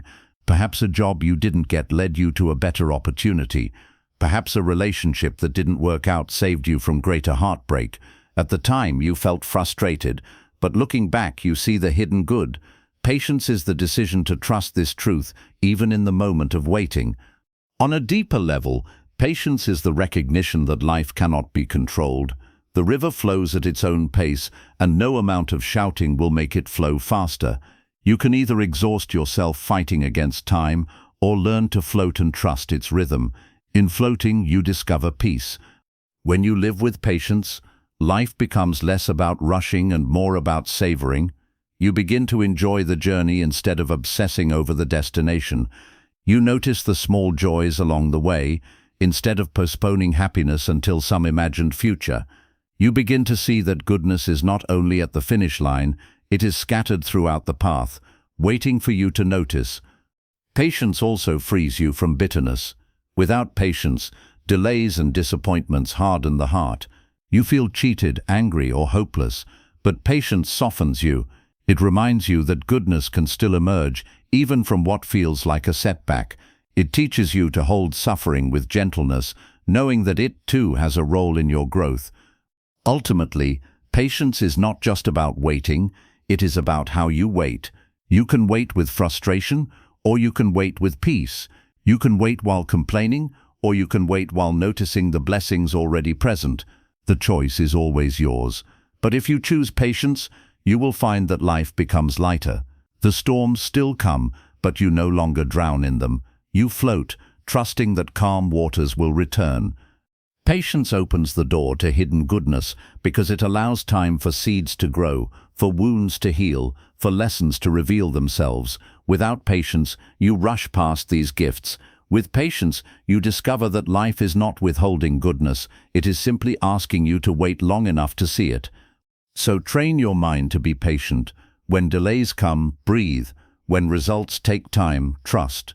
When people move slowly, be compassionate. When your own growth feels slow, be gentle with yourself. In doing so, you will find that patience is not empty, it is full of wisdom, full of strength, full of quiet goodness waiting to bloom. Acceptance transforms struggle into peace.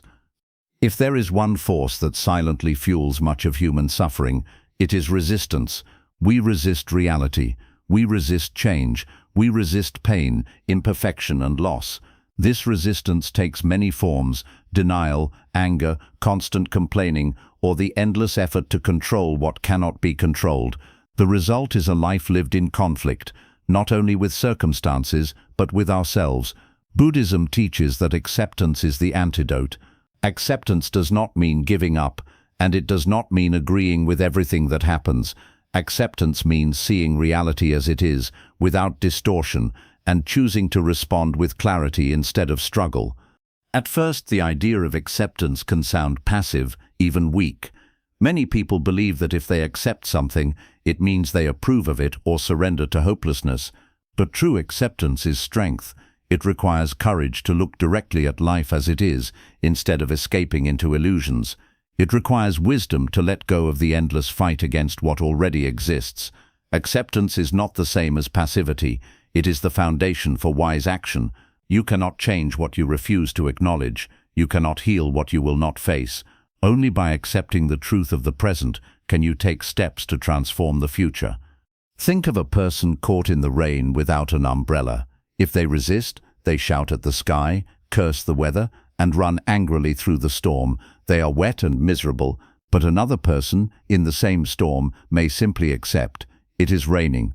I cannot stop the rain. They walk calmly, maybe even enjoy the coolness of the drops, and find shelter when possible. Both get wet, but only one suffers unnecessarily. Acceptance does not remove the rain, but it removes the extra suffering created by resistance. In daily life, resistance often shows up as the thought, "This should not be happening," a delay, a rejection, an illness, a loss. When these arrive, the mind screams, "It's unfair, it's wrong, it should be different." But the reality is that it is happening. No amount of denial can erase that. When you resist, you add layers of suffering, anger, bitterness, despair. When you accept, you face reality directly. You can still feel sadness, but it is clean sadness, not tangled with rage.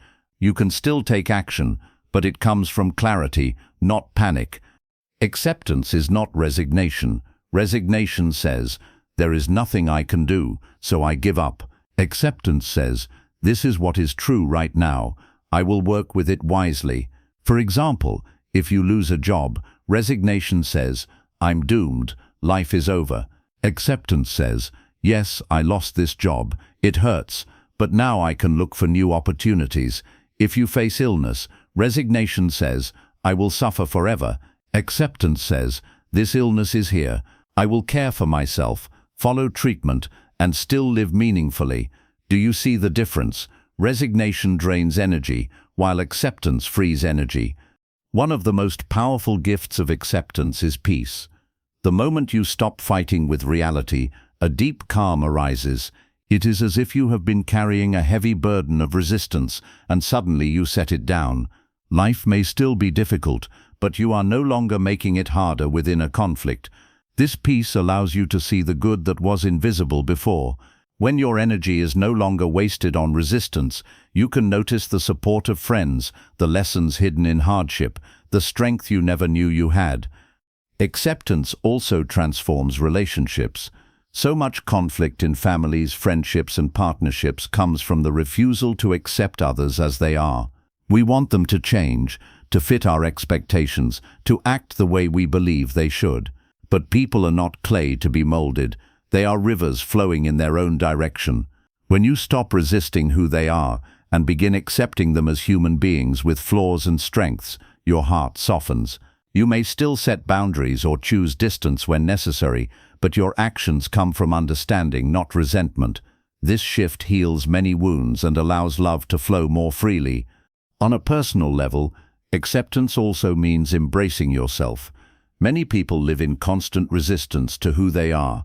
They hate their flaws, deny their feelings, and punish themselves for their mistakes.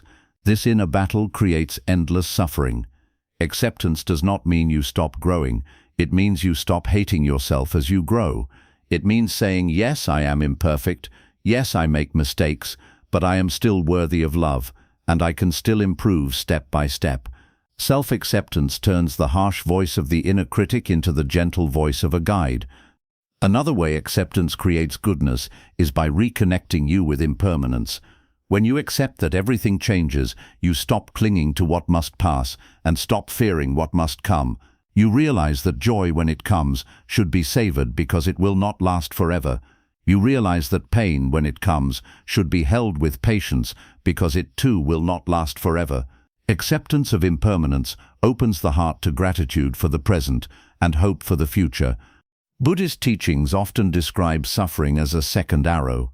The first arrow is the inevitable pain of life, illness, loss, change. The second arrow is the suffering we add by resisting: anger, denial, blame, self-pity. We cannot always avoid the first arrow, but we can avoid the second. Acceptance is the shield that prevents the second arrow from wounding us. For example, grief is natural when a loved one dies. That is the first arrow. But if you resist by saying, "This should not have happened, life is cruel, I cannot bear it," you pierce yourself with a second arrow. Acceptance allows you to grieve without self-torture, to honor your love without drowning in endless resentment. Practical mindfulness helps cultivate acceptance. When something unpleasant arises, instead of immediately saying no, pause and observe. Notice your breath, your body, your thoughts. Say to yourself, "This is what is happening right now. I may not like it, but it is here." This simple acknowledgement is acceptance. From here, you can respond with wisdom instead of blind resistance. Acceptance also teaches you to see the hidden good even in struggle. A difficult boss may teach you patience. A health scare may teach you to value your body. A breakup may teach you self-respect. These lessons are invisible when you resist, because all you see is unfairness. But acceptance opens your eyes. You stop asking, "Why is this happening to me?" and start asking, "What can this teach me?" That shift alone turns suffering into growth. Acceptance does not mean you stop working for change. In fact, it makes change more effective. Imagine a doctor who refuses to accept that a patient is ill. How can they treat the illness if they deny it exists? But if they accept the diagnosis, they can begin treatment. In the same way, Acceptance allows you to see reality clearly and then take wise action. Without acceptance, action is blind. With acceptance, action is purposeful. Another gift of acceptance is humility. It reminds you that you are not the master of the universe. You cannot control every outcome, and that is okay.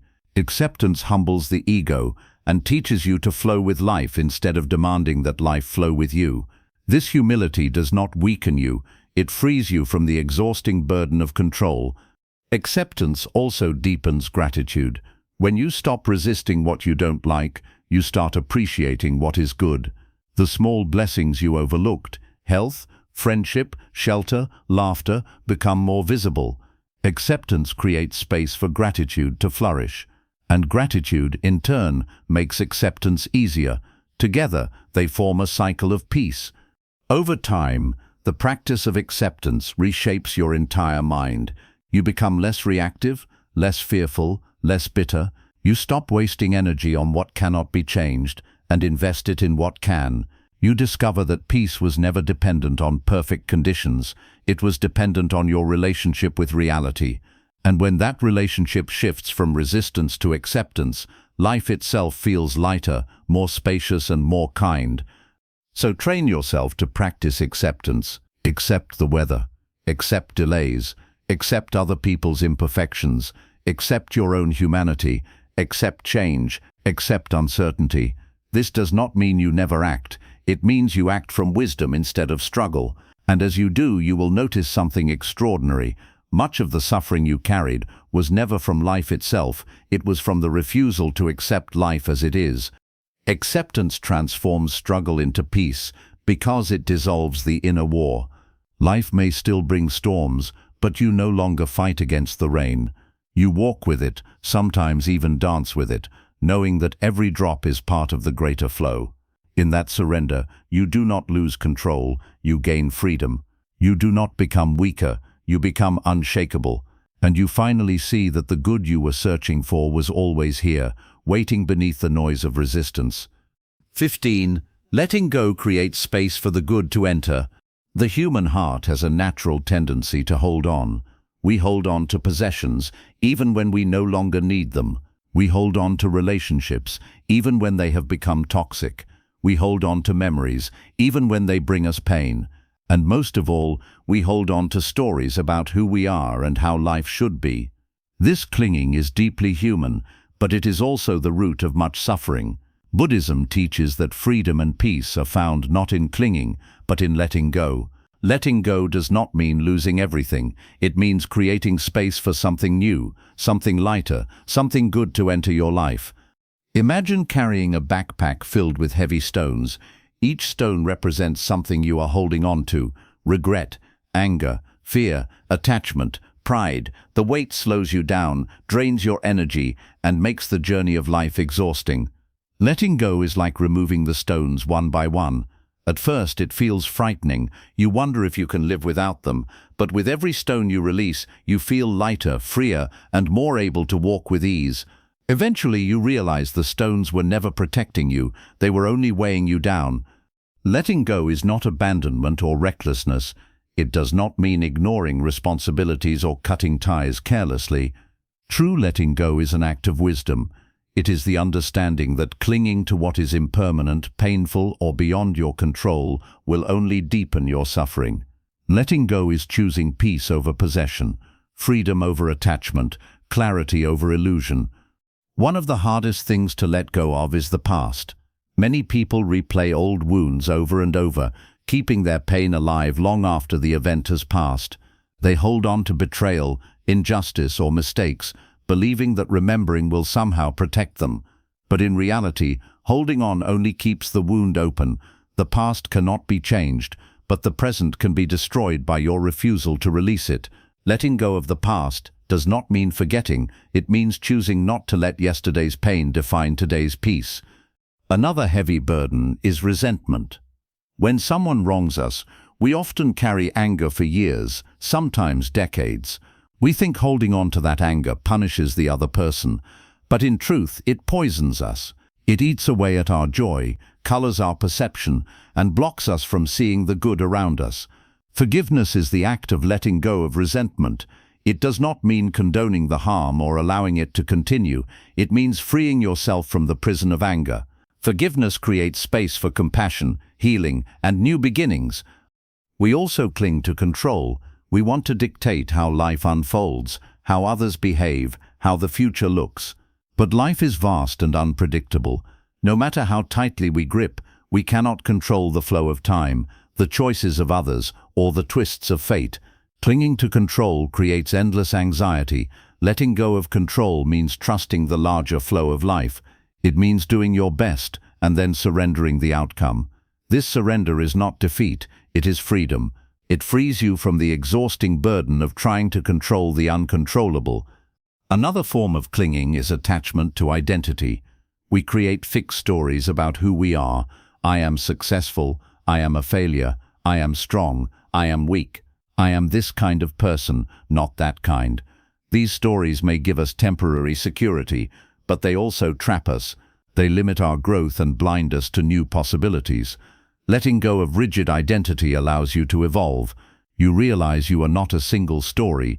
You are a living process, always changing, always capable of transformation. Even desires can become chains when clung to too tightly. Desire itself is not wrong. It motivates growth, creativity, and effort. But when desire becomes obsession, it blinds you to the good already present. You cannot enjoy what you have because you are always chasing what you lack.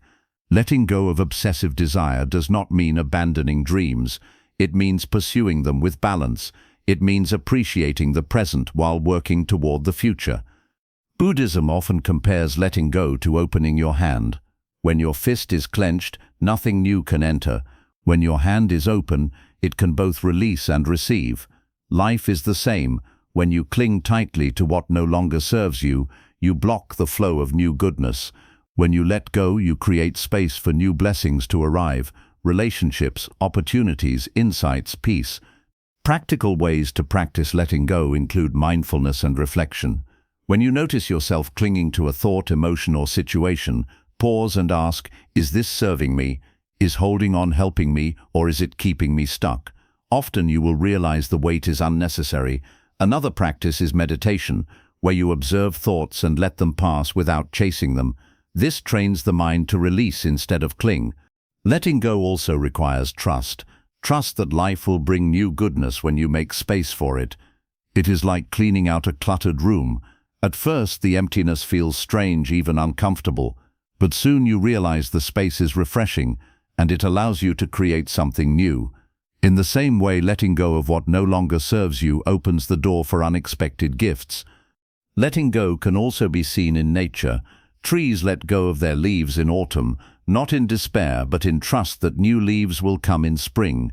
Rivers let go of water constantly, yet they are never empty, they are always renewed. The sky lets go of clouds, and in doing so reveals its vast clarity. Nature flows by letting go. When you live in harmony with this rhythm, you too discover peace. Another dimension of letting go is the recognition of impermanence. Everything you cling to will eventually change. Health will fade, possessions will decay, relationships will transform, even your own body will return to the earth. Clinging cannot stop this truth. It only creates suffering. Letting go means accepting impermanence with grace. It means loving deeply while you can, but not demanding that love remain unchanged forever. It means cherishing every blessing while it lasts, but not collapsing when it passes. Letting go also transforms how you see suffering. Often suffering is prolonged because we refuse to release it. We replay the story, we cling to the pain, we identify with the wound. But suffering, like all things, is impermanent. If you let it flow, it passes. If you cling to it, it stays. Letting go allows you to move forward, to grow, to see the light beyond the darkness. Ultimately, letting go is an act of love, love for yourself and for life. It frees you from burdens that no longer belong to you. It opens your heart to new possibilities. It allows you to see goodness that was hidden beneath layers of clinging. And in that freedom, you realize that the good you were chasing was always waiting, just beyond the weight you refused to release. So ask yourself, what are you holding on to that is keeping you from peace? Is it anger? Is it regret? Is it the illusion of control? Is it a story about yourself that no longer fits? Whatever it is, know that you have the power to let it go.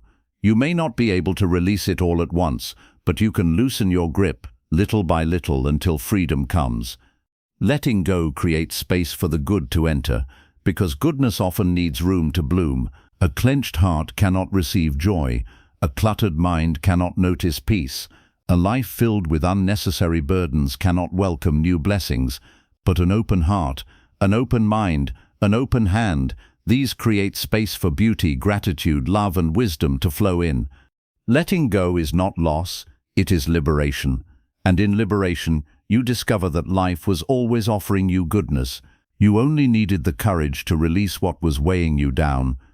16. Gratitude in every circumstance reveals life's hidden good.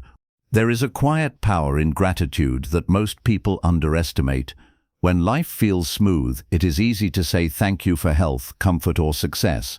But when life is difficult, gratitude becomes harder, and yet it is at those times that it carries the greatest power. Buddhism teaches that gratitude is not merely an emotion to be felt when things are pleasant. It is a practice, a way of perceiving the world, a discipline of the heart. To train your mind to see the good in everything, you must learn to practice gratitude in every circumstance, not just in moments of ease. Gratitude is not denial. It does not mean pretending that pain does not exist, or that injustice is acceptable, or that loss is pleasant. Gratitude does not erase sorrow. It balances it. It means that even when life is heavy, you still search for the light. Even when you face loss, you still notice what remains. Even when you walk through difficulty, you still acknowledge the lessons, the strength, and the hidden kindness that accompany the pain. Think of the sky. When clouds cover it, the sun is still shining above them. Gratitude is the ability to remember the sun even when you cannot see it. It is the refusal to let temporary storms convince you that light no longer exists. Gratitude is not blindness. It is a deeper vision that sees beyond the surface, that notices goodness even when it is quiet, small, or hidden. Most people wait for something big before they feel grateful. They wait for success, wealth, recognition, or major blessings. But gratitude is not about waiting for grand events. It is about noticing the small miracles of ordinary life. Your breath, which keeps you alive without effort. The food on your table, which reached you through countless hands and unseen labor. The body that carries you, imperfect yet loyal. The simple kindness of a stranger, the sound of birds, the sight of the sky. When you train your mind to see these small gifts, life becomes full of goodness, even without dramatic change. Buddhism emphasizes mindfulness as a foundation for gratitude. Without mindfulness, you rush through life, blind to blessings.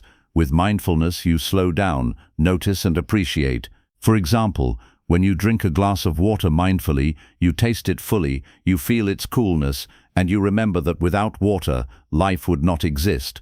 Suddenly, something ordinary becomes extraordinary. Gratitude arises naturally when you truly see.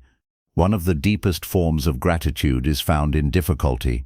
This does not mean celebrating pain, but recognizing that even in hardship there are gifts. A difficult situation may teach resilience. A painful loss may deepen compassion. A rejection may redirect you toward a better path. Gratitude in difficulty means asking, what can I learn here? What strength is growing in me? What hidden good might this experience carry? This perspective does not erase suffering, but it prevents suffering from being meaningless. Gratitude also dissolves envy. When you constantly compare yourself to others, you focus only on what you lack. Gratitude shifts the focus to what you already have. You realize that even if someone else has more, your life is still full of blessings. Gratitude makes the heart spacious. Instead of shrinking in bitterness, it expands in appreciation. This expansion allows you to rejoice in others' happiness as well as your own. In relationships, gratitude is transformative. Many relationships suffer because people focus only on flaws, mistakes, and disappointments. But when you choose to notice the good in others, to appreciate even small gestures, love grows. Saying thank you for the daily kindness of a partner, parent, friend, or colleague may seem small, but it nourishes connection. Gratitude makes relationships lighter, warmer, and more joyful. Without it, even great love can wither under constant criticism. Gratitude is also essential for self-acceptance. Many people spend their lives criticizing themselves, always seeing what they lack or where they fall short. Gratitude turns the gaze inward with kindness. It allows you to say, "Thank you, body, for carrying me. Thank you, mind, for learning and growing. Thank you, heart, for loving, even when it was hurt." This self-gratitude is not arrogance, it is compassion. It builds inner strength and heals the wounds of self-criticism. One practical way to cultivate gratitude is through journaling. Each day, write down 3 things you are grateful for. They do not need to be dramatic. Sometimes the smallest things carry the deepest meaning. Over time, this practice rewires the mind. You begin to automatically look for the good in every situation because you have trained your attention to notice blessings. Another practice is pausing before meals to silently thank everyone and everything that made the food possible: the farmers, the rain, the earth, the cook. This mindfulness turns eating into a spiritual act of gratitude. Buddhism often connects gratitude with interdependence. When you reflect deeply, you see that nothing you have is purely your own doing. Your breath is possible because of trees. Your food is possible because of countless people and natural forces. Your knowledge is possible because of teachers and ancestors. Gratitude arises when you realize that your life is supported by an infinite web of connections. You are never alone, and you are never self-sufficient. This realization not only awakens gratitude, but also deepens compassion for others. Another dimension of gratitude is its ability to heal suffering. When you are overwhelmed by negativity, gratitude acts like medicine. It does not eliminate the illness of pain, but it strengthens the immune system of the mind. For example, during grief, gratitude allows you to honor the love you experienced instead of only focusing on the loss. During failure, gratitude allows you to notice the lessons instead of only the shame. During illness, gratitude allows you to appreciate the moments of strength, the care of others, and the simple miracle of life itself. Gratitude does not erase pain, but it makes space for joy to coexist with it. Gratitude also reveals the impermanence of suffering. When you practice gratitude in hard times, you remind yourself that life is not all darkness. Even in sorrow, there are still sources of light: a kind word, a breath of fresh air, the support of a friend. These small lights remind you that no storm lasts forever. Gratitude keeps hope alive by showing you that even now, goodness still exists. Over time, gratitude becomes more than a practice. It becomes a way of seeing. You no longer have to force yourself to list blessings. You begin to see them everywhere. You wake up and feel thankful for another day. You face challenges and feel thankful for the chance to grow. You meet others and feel thankful for the connection, however brief. Gratitude becomes the lens through which you view the world, and through that lens, the world becomes more beautiful. Ultimately, gratitude in every circumstance reveals life's hidden good, because it trains the mind to focus on abundance rather than lack, on possibility rather than despair, on light rather than darkness. It does not deny suffering, but it refuses to let suffering blind you to the blessings that still remain. Gratitude is not only the response to goodness, it is the path to discovering goodness. So train yourself to practice gratitude, not only when life gives you what you want, but also when it does not. Be grateful for the lessons, for the strength, for the chance to grow. Be grateful for the simple miracles of daily life.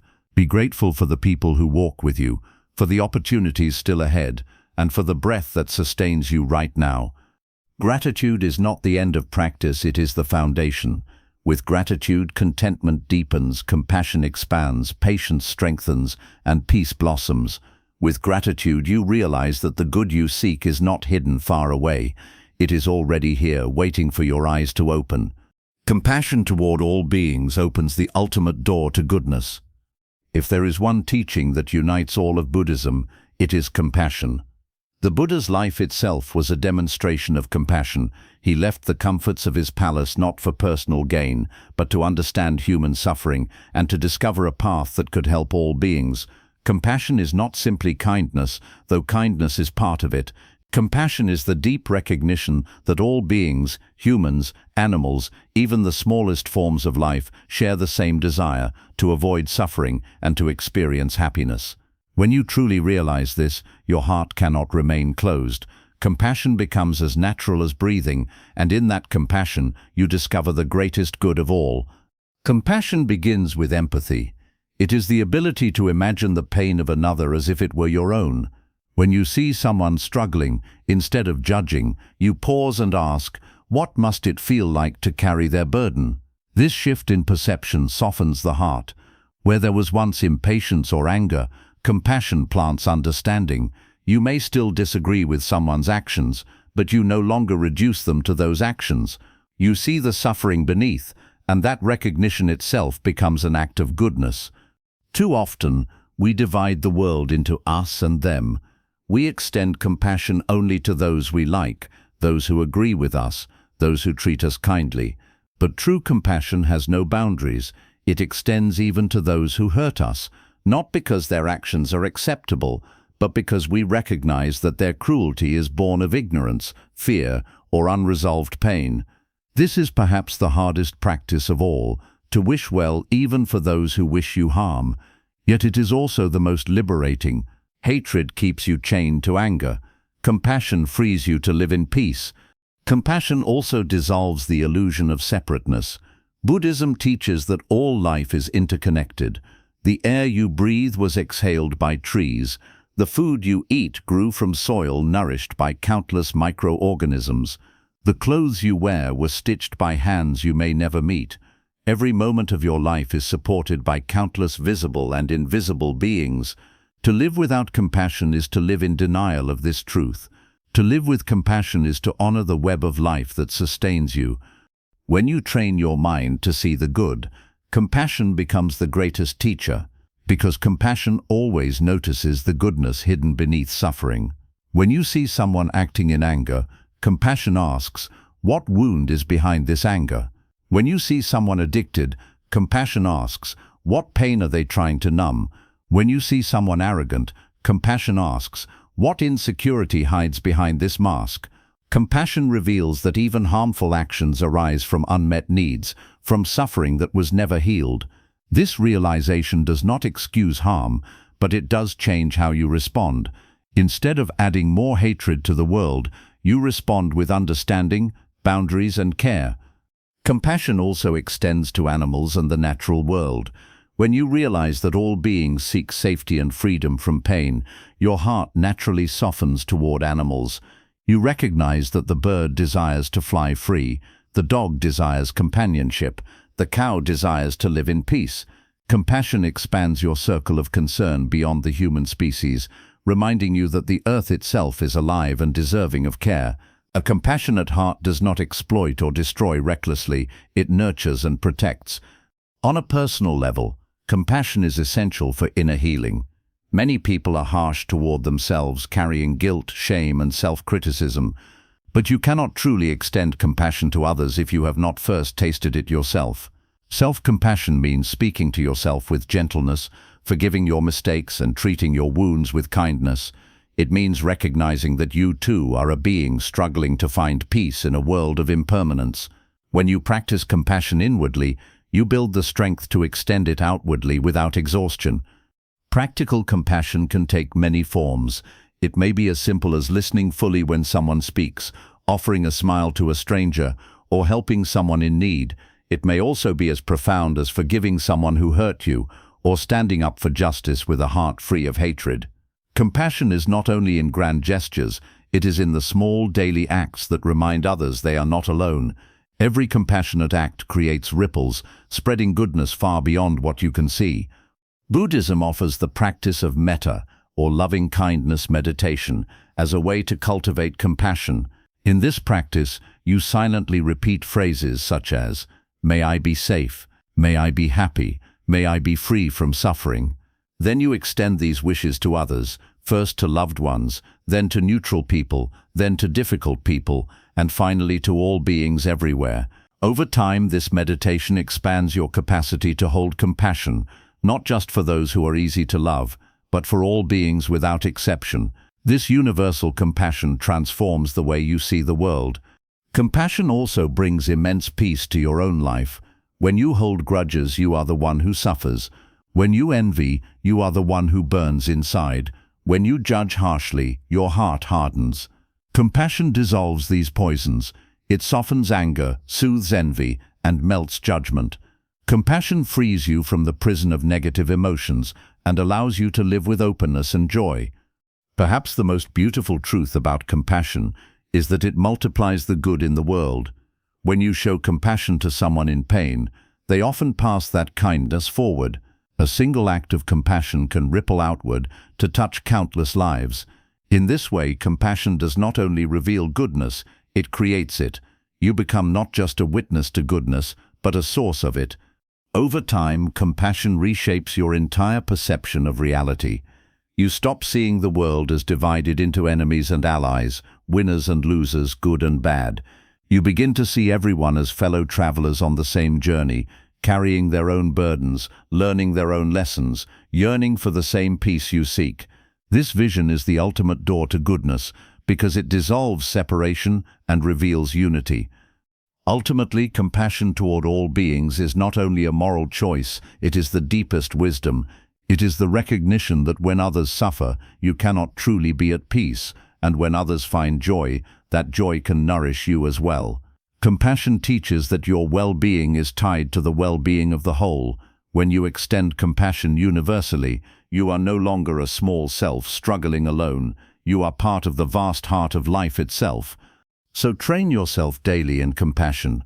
Begin with yourself, extend it to those close to you, and then expand it outward to strangers, animals, and even those you find difficult to love. Speak gently, forgive freely, help willingly, and most importantly, see deeply. See the suffering that hides behind harshness, the fear that hides behind anger, the longing that hides behind pride. When you see in this way, compassion becomes natural. Compassion toward all beings opens the ultimate door to goodness, because it transforms not only how you see the world, but how you live in it. With compassion, every encounter becomes an opportunity to practice kindness. Every challenge becomes an invitation to respond with wisdom. Every day becomes a chance to create ripples of goodness that reach far beyond your own life. And in this boundless compassion, you discover the deepest peace, the realization that you are not separate, you are not alone, and you are never without the possibility of goodness. Compassion is the bridge that connects you to all life, and once you walk that bridge, you will see goodness everywhere. 18. The middle path reveals balance and lasting goodness. One of the most profound teachings of the Buddha is the middle path. When he first began his search for enlightenment, he tried extreme indulgence and extreme renunciation. As a prince, he lived in luxury, drowning in pleasures, yet he found no peace. Later, he practiced severe austerities, starving himself and pushing his body to its limits, yet he still found no peace. It was only when he discovered the middle path, a life of balance, avoiding extremes, that clarity and liberation emerged. The middle path is not just a teaching for monks or spiritual seekers. It is a principle for every human life. Most suffering comes from living in extremes, working too much or too little, loving with obsession or with detachment, speaking too harshly or not speaking at all. Extremes create imbalance, and imbalance creates suffering. The middle path reminds us that peace lies in balance. When you train your mind to see the good, you must also train it to walk the middle path, because only in balance can goodness fully reveal itself. Consider your relationship with desires. Too much indulgence creates restlessness. You eat without limit, you chase pleasure without pause, and instead of joy you feel emptiness. On the other hand, rejecting all desires completely creates bitterness and rigidity. The middle path says, enjoy life's pleasures with mindfulness and moderation, without clinging. You can eat, love, and create, but without being enslaved by craving. This balanced approach reveals the goodness of enjoyment without the chains of addiction. The middle path also applies to work and rest. Many people live in the extreme of overwork, sacrificing health and relationships for achievement. Others live in the extreme of idleness, wasting potential in laziness. Both extremes steal peace. The middle path teaches balance. Work with dedication, but also rest with intention.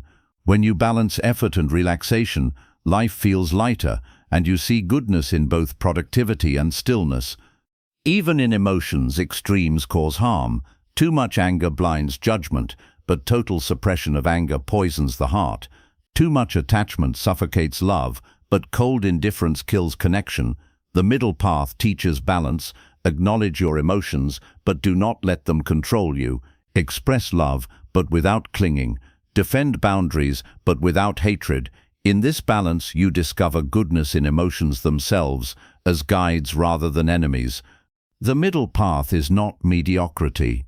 It does not mean choosing the bland middle of every choice or avoiding passion. It means avoiding extremes that create suffering and choosing balance that nurtures wisdom. Think of a musical instrument. If a string is too tight, it breaks. If it is too loose, it makes no sound. Only when it is tuned with balance does it produce beautiful music. Your life is the same. Too much force or too much neglect creates suffering. Balance creates harmony. Walking the middle path requires mindfulness. Extremes are tempting because they seem easier. It feels simpler to give in completely to desire or to reject everything and withdraw. Balance, however, requires awareness in each moment. It requires asking, am I clinging too tightly? Am I avoiding too harshly? Am I living in balance, or am I trapped in an extreme? This self-reflection helps you step back onto the middle path whenever you wander. The middle path also reveals the good in imperfection. Extremes demand perfection. I must always succeed. I must never fail. I must be this, not that. But life is not perfect. When you walk the middle path, you accept imperfection with grace. You realize that mistakes are part of learning, setbacks are part of growth, and even flaws carry hidden goodness. Balance allows you to live without the crushing weight of perfectionism. This teaching also transforms how you see others. Without balance, you judge people harshly, dividing them into good and bad, right and wrong. But the middle path reminds you that people, like yourself, are complex. They have both strengths and weaknesses, both light and shadow. When you accept this balance, you see others with compassion instead of condemnation. You see their goodness without denying their flaws. Another gift of the middle path is resilience. Extremes break easily. A person who never rests collapses from exhaustion. A person who avoids all challenges becomes fragile. But balance creates strength, like a tree that bends in the wind but does not snap. A balanced mind adapts to life's storms. It does not cling to extremes. It flows with conditions. This resilience allows you to see goodness even in challenges, because you are not consumed by them. The middle path also extends to spirituality itself. Some people chase enlightenment as if it were a trophy, clinging to practice with obsession. Others reject practice entirely, lost in distraction. Both miss the point. The middle path says practice steadily, but without obsession. Meditate, reflect, and live mindfully, but also laugh, love, and engage with the world. Spirituality is not about escaping life. It is about living it fully, with balance and awareness. Let us bring this teaching into practical life. Imagine facing failure. An extreme reaction might be despair, believing you are worthless. Another extreme might be denial, pretending nothing happened. The middle path response is acceptance and learning. Yes, I failed. It hurts, but it is not the end. I can grow from this. This balance allows you to see the hidden goodness in failure. Or consider relationships. An extreme might be total dependence, believing you cannot live without the other person. Another extreme might be cold independence, refusing to need anyone. The middle path is interdependence, caring deeply but maintaining your own wholeness. In this balance, love becomes free of fear and its goodness shines more brightly. Walking the middle path also helps with inner dialogue. An extreme might be constant self-criticism, while another extreme might be blind self-indulgence. The middle path is self-compassion, acknowledging mistakes honestly but with kindness. This balance allows you to grow without hatred and to love yourself without arrogance. Buddhism reminds us that the middle path is not a one-time decision, it is a daily practice. Each day you may drift toward extremes. Some days you overwork, other days you procrastinate, some days you cling, other days you reject. The key is not to expect perfect balance at all times, but to keep returning. Balance is not a static state. It is a continuous adjustment like walking. Each step may lean left or right, but together they keep you moving forward. Over time, the middle path becomes second nature. You stop swinging wildly between extremes. You stop burning out from excess or collapsing from neglect. Your mind steadies, your heart softens. Your life becomes more harmonious, and in that harmony, you see goodness more clearly, because goodness often lives in balance, hidden from those trapped in extremes. Ultimately, the middle path reveals that peace and goodness are not found in extremes of indulgence or denial, of passion or apathy, of control or avoidance. They are found in the quiet balance of living fully, wisely and compassionately. The middle path is not the easiest road, but it is the road of freedom. And when you walk it, you discover that the good you were seeking has been present all along, waiting in the balance between too much and too little, between clinging and rejecting, between despair and blind hope. 19. Presence turns every moment into a field of goodness. If there is one treasure people keep searching for in the wrong places, it is the present moment. Most minds live either in the past, replaying mistakes, regrets and what-ifs, or in the future, chasing dreams, worrying about possibilities and fearing what may come. Rarely do we rest in the now, the only time that truly exists. Buddhism teaches that presence, the art of being fully here, in this breath, in this step, in this heartbeat, transforms everything. Presence is not simply about awareness. Presence is about seeing the goodness that is always available, but usually overlooked because the mind is elsewhere. When you live in the past, you carry burdens that no longer belong to you. When you live in the future, you carry burdens that have not yet arrived. Both ways steal the goodness of the moment. Presence frees you. It reminds you that right now you are alive, you are breathing, and in this breath there is already enough. The mind constantly tells you that happiness lies out there in tomorrow's success or yesterday's memory. But presence whispers, happiness is here if only you stop and see. Think of eating a simple meal. Without presence you rush, distracted, barely tasting the food, your mind lost in thoughts. The goodness of the meal is invisible. With presence you notice the smell, the taste, the texture, the miracle that food even reached your plate. You feel gratitude for the rain, the sun, the farmers, the earth. Suddenly, an ordinary meal becomes extraordinary. The food has not changed, your presence has.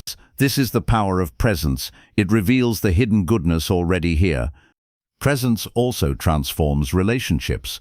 How many conversations are wasted because people are not really listening? One person speaks while the other is planning a reply, scrolling through a phone, or drifting in thought. The result is disconnection. But when you are fully present with someone, you give them the rare gift of complete attention. You hear not only their words, but their tone, their pauses, their emotions. You see their humanity. This presence builds trust, love, and understanding. It turns ordinary interactions into sacred exchanges of connection. On a deeper level, presence teaches you to accept life as it is, without wishing it were different. The present moment is often simple: breath, body, surroundings. The mind complicates it by saying, "This is not enough. I need more. I need better. I need different." Presence silences this craving by grounding you in the reality that this moment, as it is, holds goodness. You may not have everything you want, but you always have something to appreciate. A breath, a sound, a view, a touch of air on your skin, all are small but profound gifts, revealed only when you are present. Presence also frees you from fear. Most fears exist not in the present, but in imagined futures. You worry about what might happen tomorrow, next week, or next year. Yet in the actual present, you are breathing, alive and safe. Fear vanishes when you return to the now, because the present moment rarely contains the catastrophe the mind imagines. By practicing presence, you train yourself to see the goodness of safety, calmness, and possibility that exists right here, right now. The practice of mindfulness meditation is essentially the training of presence. You sit, you breathe, and you notice. The mind drifts into the past or future, but gently you return to the breath. Each return is an act of presence.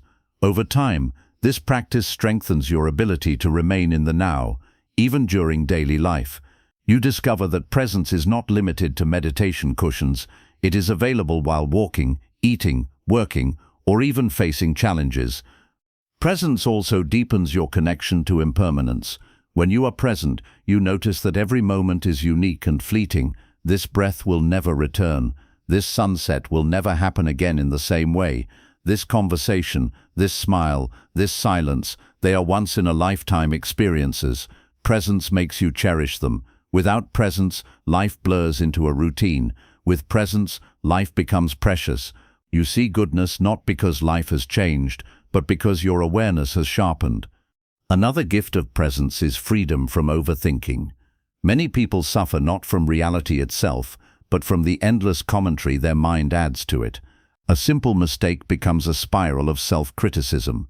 A neutral silence becomes a breeding ground for anxiety. Presence breaks this cycle. When you are present, you are focused on what is happening, not on the mind's stories about it. You return to the raw experience, the breath, the sound, the sensation. This simplicity reveals peace. Presence also connects you with compassion. When you are fully present with another person's suffering, you no longer rush to fix, deny, or avoid it. You simply witness with an open heart. That presence itself becomes healing. Often people do not need solutions as much as they need to feel seen. Presence says, "I am here with you. You are not alone." This kind of presence is one of the purest expressions of goodness. On a personal level, presence heals self-criticism. Many people live in judgment of themselves, stuck in past mistakes or anxious about future failures. Presence pulls you out of these traps. It says, "You are here now, you are breathing, you are alive, that is enough." This acceptance quiets the inner critic and allows self-compassion to grow. You realize that in this moment, you do not need to be perfect, you only need to be present. The challenge of presence is that the mind is restless. It constantly pulls you away with thoughts, memories, and plans. But the practice is simple. Notice the wandering and gently return. Do this again and again, and presence becomes more natural. It is like training a puppy. At first it runs everywhere, but with patience it learns to stay close. The mind, too, can be trained to rest in the now. Practical ways to cultivate presence include mindful breathing, mindful walking, and mindful pauses. Throughout your day, pause for a moment. Notice your breath, notice your body, notice your surroundings. These small pauses anchor you in the present. Over time, they build the habit of presence. Until you no longer need to force it, it becomes your way of being. Presence also reveals that goodness is not something you must chase. It is always here, in every moment. The laughter of a child, the beauty of a flower, the kindness of a stranger, the miracle of breath, all are present right now. The problem is not the absence of goodness, but the absence of presence. When you are distracted, you miss it. When you are present, you see it. Ultimately, presence turns every moment into a field of goodness. It transforms the ordinary into the extraordinary, the simple into the sacred, the fleeting into the eternal. When you live in presence, you stop waiting for happiness to arrive in the future. You stop replaying the past in search of meaning. You realize that life itself right now is the gift, and in that realization, the good you are seeking is revealed, bright, abundant, and already here. 20. Wisdom transforms how you see, and seeing clearly is the greatest good. The Buddha often said that wisdom is the greatest wealth. Unlike material possessions, wisdom cannot be stolen, cannot decay, and cannot be destroyed. Unlike external achievements, wisdom does not depend on circumstances. It arises from within, through deep seeing and understanding. Wisdom is not simply knowledge. Knowledge fills the mind with information, but wisdom transforms the way you perceive reality, and when perception changes, everything changes. Wisdom teaches you not only to live, but to live well. It reveals that goodness is not hidden in some faraway place. It is already here, waiting for the eyes to see clearly. At its heart, wisdom is seeing things as they are. Most suffering comes not from reality itself, but from the distorted way we perceive reality. We see permanence in what is temporary, self in what is not self, satisfaction in what cannot satisfy. These distortions create clinging, craving, and conflict. Wisdom clears the fog. It shows you that everything changes, that the self is a flowing process rather than a fixed identity, and that true peace does not come from external pleasures, but from inner freedom. With this clear seeing, the mind stops chasing illusions and begins to notice the goodness already present. Consider how perception shapes experience. Two people may face the same situation, yet one sees only misery while the other sees opportunity. One interprets failure as the end, the other as a teacher. One sees imperfection as shame, the other as beauty. The situation is the same, but wisdom in perception changes everything. Wisdom is like light in a dark room. It does not change the furniture, but it allows you to see clearly where everything is. Once you see clearly, you stop stumbling, you stop hurting yourself, and you begin to move with ease. Wisdom also transforms how you see yourself. Many people live with distorted self-perceptions. They define themselves by failures, wounds, or the opinions of others. This creates self-hatred, insecurity, and endless striving. Wisdom reveals that you are more than your mistakes, more than your achievements, more than your roles. You are a living, breathing process, always changing, always capable of growth. This understanding softens self-judgment and opens the door to self-compassion. It allows you to see the goodness in yourself, even when you are imperfect. Another gift of wisdom is compassion. When you see clearly, you realize that all beings are struggling in their own ways. Anger arises from pain, cruelty arises from ignorance, selfishness arises from fear. With this insight, judgment fades and compassion grows. You may still set boundaries or oppose harm, but you do so without hatred. You act with clarity, not with blind reactivity. Wisdom allows you to see not only the actions of others, but the suffering beneath them, and this vision awakens compassion as a natural response. Wisdom also changes how you see suffering itself. Without wisdom, suffering feels meaningless, a punishment or an obstacle. With wisdom, suffering becomes a teacher. Pain reveals the impermanence of life, reminding you to cherish what you have. Failure reveals resilience, showing you that you can rise again. Loss deepens love, teaching you to treasure relationships while they last. Wisdom does not deny suffering, but it reframes it. It reveals the hidden goodness that suffering can bring, the growth, the lessons, the compassion it awakens. In daily life, wisdom is practical. It shows you where to place your attention. Instead of obsessing over what you cannot control, wisdom directs you to what you can. Instead of clinging to what is temporary, wisdom teaches you to let go with grace. Instead of chasing endless desires, wisdom points you toward contentment. Wisdom is not abstract. It is a guide for how to live peacefully in each moment. Wisdom also reveals balance. Extremes are often born of ignorance, indulgence in pleasure without seeing its limits, rejection of life without seeing its value. The middle path arises from wisdom, the clear seeing that both extremes lead to suffering. Balance is not weakness, it is strength born of understanding. When you see clearly, you no longer swing wildly between extremes, you walk steadily, calmly, with peace. One of the deepest aspects of wisdom is the realization of interdependence. We often see ourselves as separate individuals, cut off from others, but wisdom reveals that everything is connected. Your breath depends on trees, your food depends on soil, rain, and the labor of countless hands. Your emotions are shaped by relationships, culture, and history. To harm others is to harm yourself. To help others is to help yourself. With this wisdom, compassion becomes natural, and the goodness of life becomes more visible. Wisdom also brings freedom from illusions.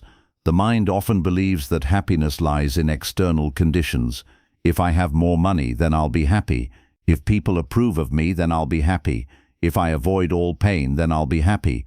But wisdom sees that these are illusions. Money, approval, and avoidance are temporary and unreliable.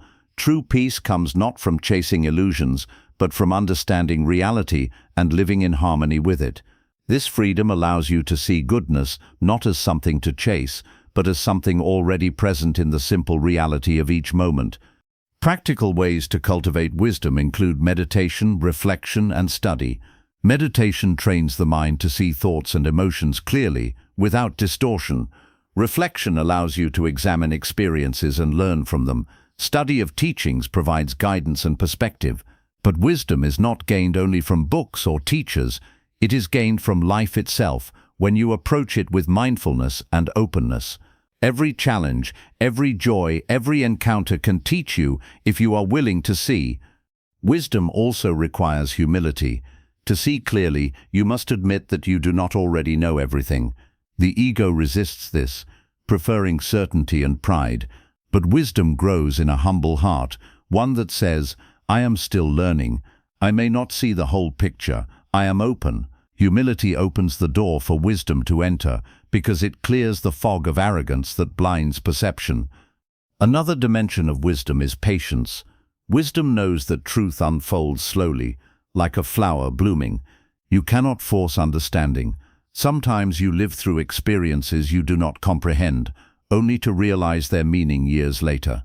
Wisdom waits without rushing, trusts without forcing, and sees that clarity comes in its own time. This patience itself is a form of goodness, because it prevents despair in times of confusion. Over time, wisdom reshapes your entire way of living.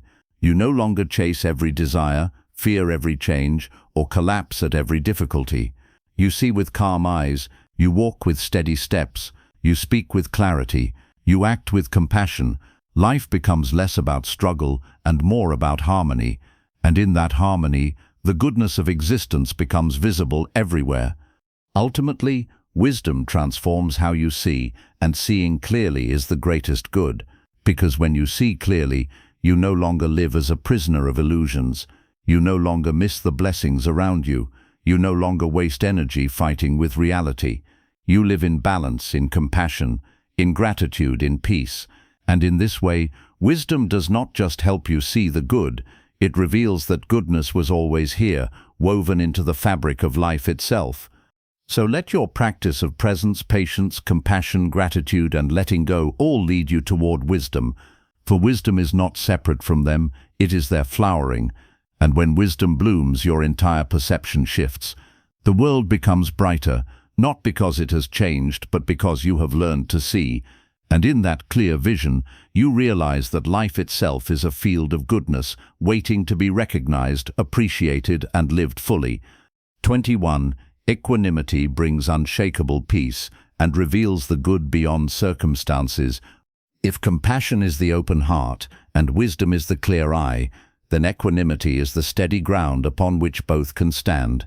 In Buddhist teaching, equanimity, upekkha, is the ability to remain balanced and calm in the face of life's constant changes. It is not cold detachment or indifference, as some mistakenly think.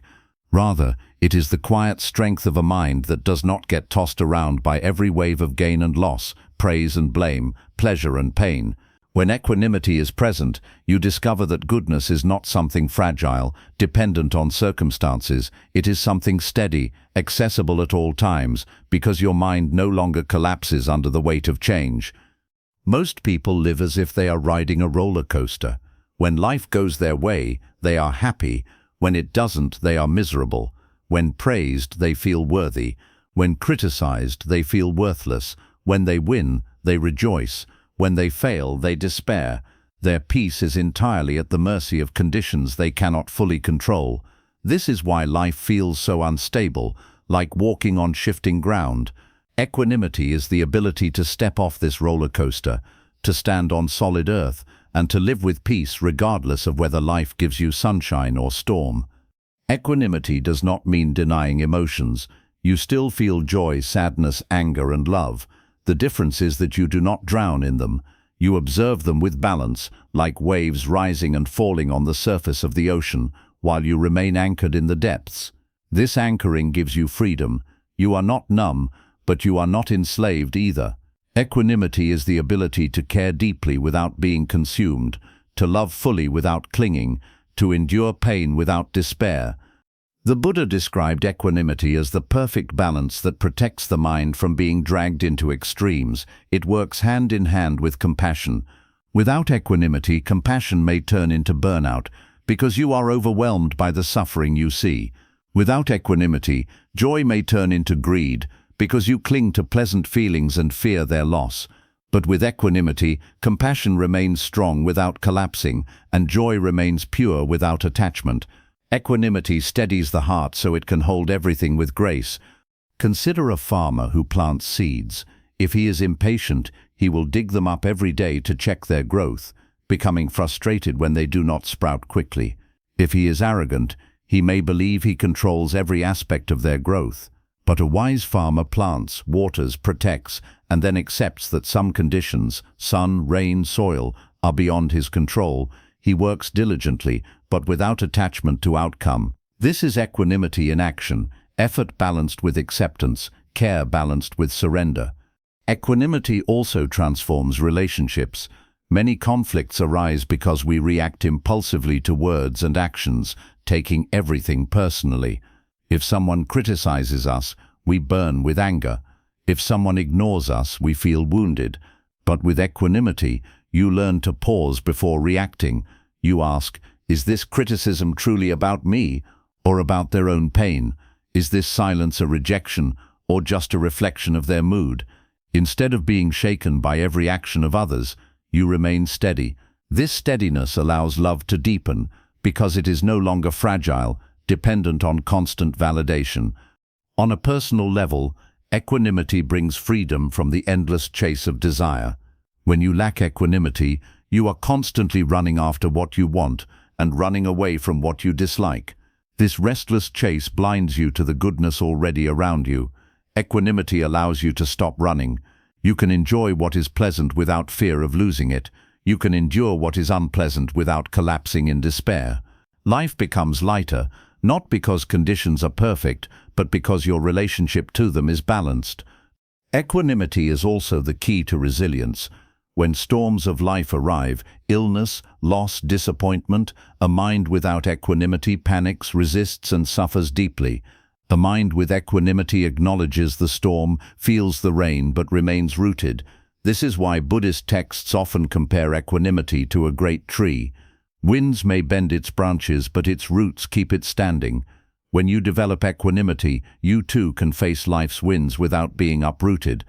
Practical ways to cultivate equanimity include mindfulness, reflection on impermanence, and meditation on balance. Mindfulness helps you notice your reactions before they control you. Reflection on impermanence reminds you that all feelings, whether pleasant or unpleasant, will pass. Meditation on equanimity involves silently repeating phrases such as, "May I remain balanced," "May I remain calm," "May I see all beings with equal compassion." These practices slowly reshape the mind to be steady, like training a muscle of balance. Equanimity also arises from wisdom. When you truly understand that life is impermanent, that pleasure and pain both come and go, you stop clinging to one and fearing the other. You accept both as part of the human experience. This wisdom naturally creates balance. Without wisdom, equanimity can feel forced. With wisdom, it feels natural. You realize, I cannot stop the waves, but I can learn to surf. I cannot stop change, but I can meet it with peace. Another gift of equanimity is fairness. Without balance, we often show compassion selectively, favoring some and excluding others. But equanimity expands compassion to all beings equally. You stop dividing the world into friends and enemies. You see that everyone, even those who harm you, is driven by the same wish to avoid suffering and find happiness. This does not mean you allow harm. It means you act with justice instead of hatred. Equanimity keeps compassion pure and universal. Over time, equanimity reveals that goodness is not fragile. Most people believe they can only be happy when circumstances are favorable, but equanimity teaches that true peace does not depend on circumstances. It arises from within, from the balance of the mind. This realization is liberating. You stop living as a victim of external conditions. You stop postponing happiness until the world changes.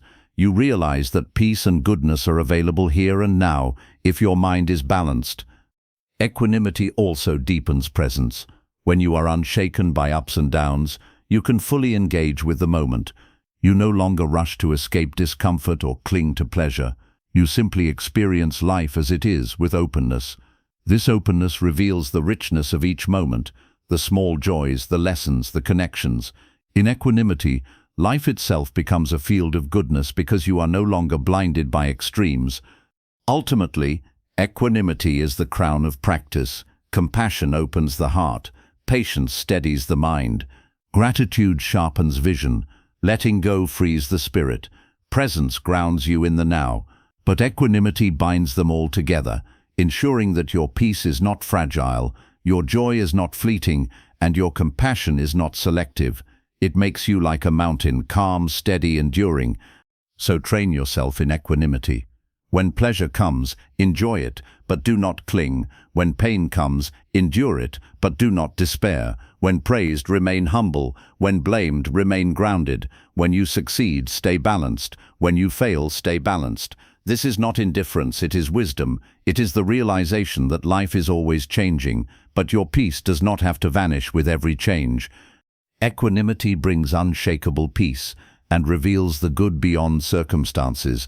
Because in equanimity, you discover that peace is not the absence of storms, it is the ability to remain steady within them, and when you live from this steadiness, every moment, no matter how it appears, reveals some hidden goodness.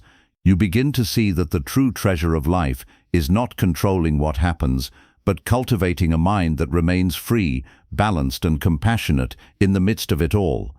22. Freedom of the mind reveals the purest good. If you observe carefully, you will notice that most of life's suffering does not come from the outside world, it comes from the prison of the mind. The body may face illness, but the mind adds fear and despair. A person may say harsh words, but the mind holds on, replaying them over and over, keeping the wound alive. Circumstances may change, but the mind clings to old attachments or anxiously grasps at the future. The Buddha taught that liberation, the deepest peace and goodness, comes not by controlling the outer world, but by freeing the mind. Freedom of the mind is not about escaping life. It is not about leaving behind responsibilities, relationships, or the human experience. It is about changing the way you relate to them. A free mind can live in the same world as a trapped mind, but experiences it completely differently. The trapped mind is enslaved by craving, aversion, and ignorance. The free mind sees clearly, accepts reality, and moves with wisdom. This freedom is the purest form of goodness because it is not dependent on conditions. It cannot be taken away by fortune or misfortune, praise or blame, gain or loss. One of the first chains that bind the mind is craving. We constantly believe happiness lies in getting what we want: more money, more recognition, more comfort. For a moment, desire satisfied brings pleasure, but soon the mind craves again, and the cycle continues endlessly. A free mind still enjoys life's blessings, but it is not enslaved by them. It can appreciate beauty without clinging, success without arrogance, and relationships without fear of loss. The goodness here is not in endless possession, but in freedom from possession. Another chain is aversion, the constant resistance to what we dislike. Pain, loss, criticism, failure. When these arrive, the mind pushes them away with anger, denial, or despair. But resistance only strengthens suffering. The free mind does not cling to pain, but it also does not run from it. It sees discomfort as part of life's flow, a passing visitor that comes and goes. In this acceptance, suffering loses its power. The goodness here is the strength to endure without bitterness, to suffer without becoming suffering itself. Ignorance is the deepest chain of all, the failure to see reality as it is. We believe in permanence, where there is impermanence. We believe in a fixed self, where there is only process. We believe that external things can bring lasting peace when they cannot. This ignorance keeps us trapped in illusions. Wisdom cuts through ignorance like light dispels darkness. A free mind sees change as natural, the self as fluid, and peace as inward. With this clarity, goodness is revealed not in illusions but in truth. Freedom of the mind also transforms relationships. Many people try to control others, demanding love, validation, or obedience.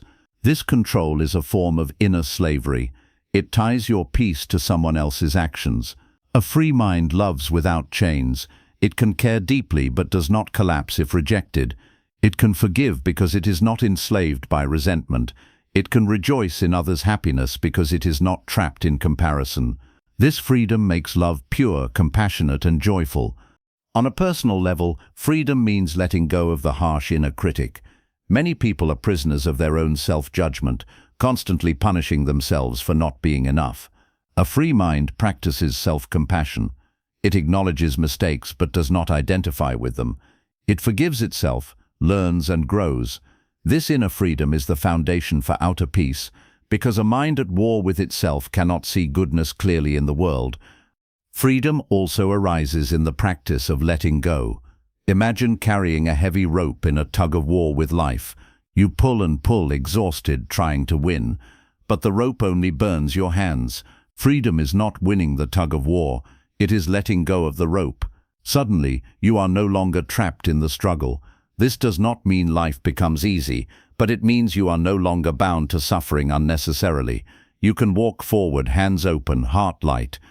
The Buddha described the mind as like a bird in the sky. When free, it leaves no trace. It moves without clinging, without fear, without chains. This image is profound. It reminds us that freedom is not about escaping the sky of life. It is about learning to move within it, without leaving the marks of attachment and aversion. In freedom, the mind is vast, spacious, and at peace.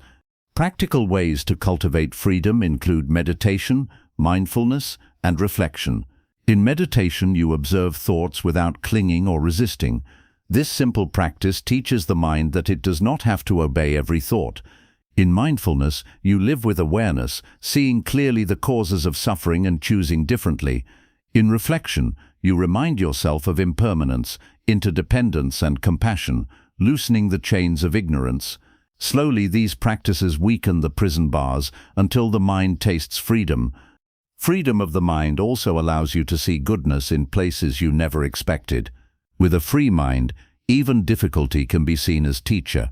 Even loss can be seen as reminder of love. Even imperfection can be seen as beauty. A trapped mind only sees problems. A free mind sees possibilities. This is why freedom is the purest good. It transforms not the outer world, but the way you experience it. Over time, this freedom deepens into equinimity. The mind becomes like a vast sky. Storms may pass, but they do not disturb the sky itself. Joys may come, sorrows may go, but the mind remains steady. This steadiness allows you to live fully without fear. You can embrace life's pleasures without clinging, face life's pains without despair, and walk life's path with peace. Ultimately, freedom of the mind is liberation. It is the end of unnecessary suffering. It is the realization that you are not your cravings, not your aversions, not your illusions. You are the awareness that sees them, the spaciousness that holds them. In this freedom, life itself becomes lighter, brighter, and filled with goodness. So ask yourself, what is chaining my mind? Is it desire, fear, control, self-judgment, illusion? Whatever it is, know that you can let it go. You can practice, little by little, until the chains loosen. And when the mind is free, you will see what was always true. The good was never missing. It was hidden behind the prison walls. With freedom, those walls fall, and life itself shines as pure goodness. 23. Simplicity clears the clutter and reveals life's natural goodness. One of the greatest illusions of the modern world is that happiness requires more. More possessions, more achievements, more recognition, more distractions. People fill their lives with objects, with obligations, with noise, believing that each new addition will finally bring the satisfaction they seek. Yet the more they accumulate, the heavier they feel. The house becomes larger but emptier. The schedule becomes busier but less meaningful. The mind becomes fuller but more restless. Buddhism reminds us that peace and goodness are not found in constant accumulation but in simplicity. Simplicity is not lack, it is clarity. It is the removal of what is unnecessary so that what is truly good can shine. Think of a pond covered with fallen leaves and debris. Beneath the surface, the water is pure and beautiful, but the clutter hides its depth. If you clear the surface, the water reveals its natural clarity. Your life is like this pond. Beneath the clutter of endless desires, distractions, and complications, there is already peace, already goodness, already enough. Simplicity is the act of clearing away the clutter so you can see and live in that goodness. Simplicity begins in the outer world. Look around your environment. How much of what surrounds you do you actually use or value? Many possessions sit untouched, gathering dust, yet they occupy space in your home and in your mind. Each object you own silently demands attention, cleaning, organizing, worrying about loss. By simplifying, by keeping only what is useful or meaningful, you lighten your environment and your spirit. The less clutter you carry, the freer you feel, and in that freedom you notice goodness more easily, in the space, in the light, in the quiet. But simplicity is not only about possessions, it is also about time. Many people overfill their schedules, rushing from one task to another, never pausing to breathe. They believe busyness is proof of importance, but busyness often hides emptiness. Simplicity in time means learning to say no to what is unnecessary, to make space for what matters. Silence, presence, relationships, reflection. When your schedule is simple, your mind rests. When your mind rests, you begin to see the goodness already woven into each day. Simplicity also applies to speech. How often do people waste words in gossip, complaint, or meaningless chatter? Words, like possessions, can clutter the world. Simplicity in speech means speaking with intention, saying only what is true, kind, and necessary. This simplicity brings peace to relationships, because your words no longer create harm or noise. Silence, too, becomes valuable. In silence you hear the wind, the breath, the heartbeat of life. Silence itself becomes a reminder of goodness. On a deeper level, simplicity is about the mind. The greatest clutter is not in homes or schedules, but in thoughts. The mind left unchecked fills with endless commentary, regrets about the past, worries about the future, judgments of others, criticisms of self. This mental clutter blinds you to the simplicity of the present. Through mindfulness, you begin to notice this chatter and let it go. You return to the breath, to the body, to what is here now, and in this simplicity of mind, peace arises naturally. Simplicity also transforms relationships. When you let go of the need to impress, to compete, or to control, relationships become lighter. You can simply be with another person without pretense. Love becomes simpler, not about grand displays or endless demands, but about presence, kindness, and acceptance. In simplicity, love feels more authentic because it is no longer buried under expectation. Another gift of simplicity is gratitude. When you live simply, you notice and appreciate small things more deeply. A simple meal becomes a feast. A quiet walk becomes a meditation. A single flower becomes a miracle. With fewer distractions, your attention sharpens, and you see goodness where before you saw nothing special. Simplicity magnifies appreciation. Simplicity is not poverty, nor is it rejection of the world. It is wisdom in choosing. It is knowing that more is not always better, and that the pursuit of more often hides the goodness of what already is. A simple life does not mean you own nothing, do nothing, or withdraw completely. It means you choose carefully, live mindfully, and clear away what distracts from peace. In Buddhist practice, monks embody simplicity through their way of life. They own little, eat modestly, and live with few possessions. But the purpose is not deprivation, it is freedom. By simplifying their needs, they free their minds to focus on what matters: compassion, wisdom, presence. Even if you are not a monk, you can practice this principle by simplifying your own life in ways that suit you, reducing excess, focusing on essentials, and remembering that peace grows in uncluttered spaces. Practical ways to cultivate simplicity include decluttering your environment, simplifying your daily routines, practicing mindful consumption, and prioritizing what truly matters. Ask yourself regularly, do I really need this? Does this bring peace or clutter? The more you practice, the easier it becomes to choose simplicity over complication. Over time, simplicity reveals a profound truth.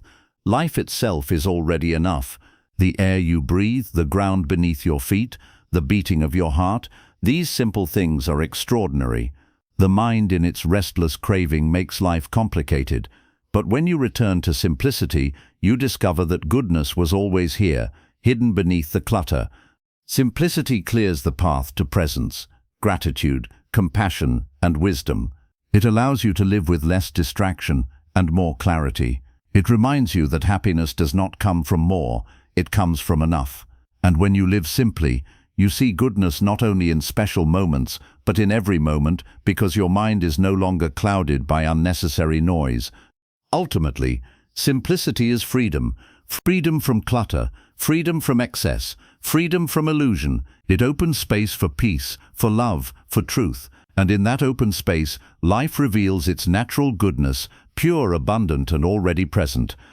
From the beginning of this journey, we have explored the ways in which the mind shapes reality.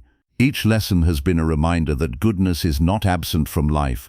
It is often hidden, overlooked, or drowned out by noise, distraction, and craving.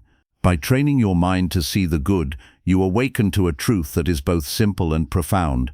Life itself is already carrying the beauty, peace, and freedom you seek. The task is not to chase it endlessly, but to notice it, nurture it, and live from it. Through the lens of attention, we learned that where you place your focus determines what your life feels like. Attention is creative power. What you notice grows. Direct it toward blessings, kindness, and possibilities, and you live in a field of abundance. Through gratitude, we saw how the heart softens and expands.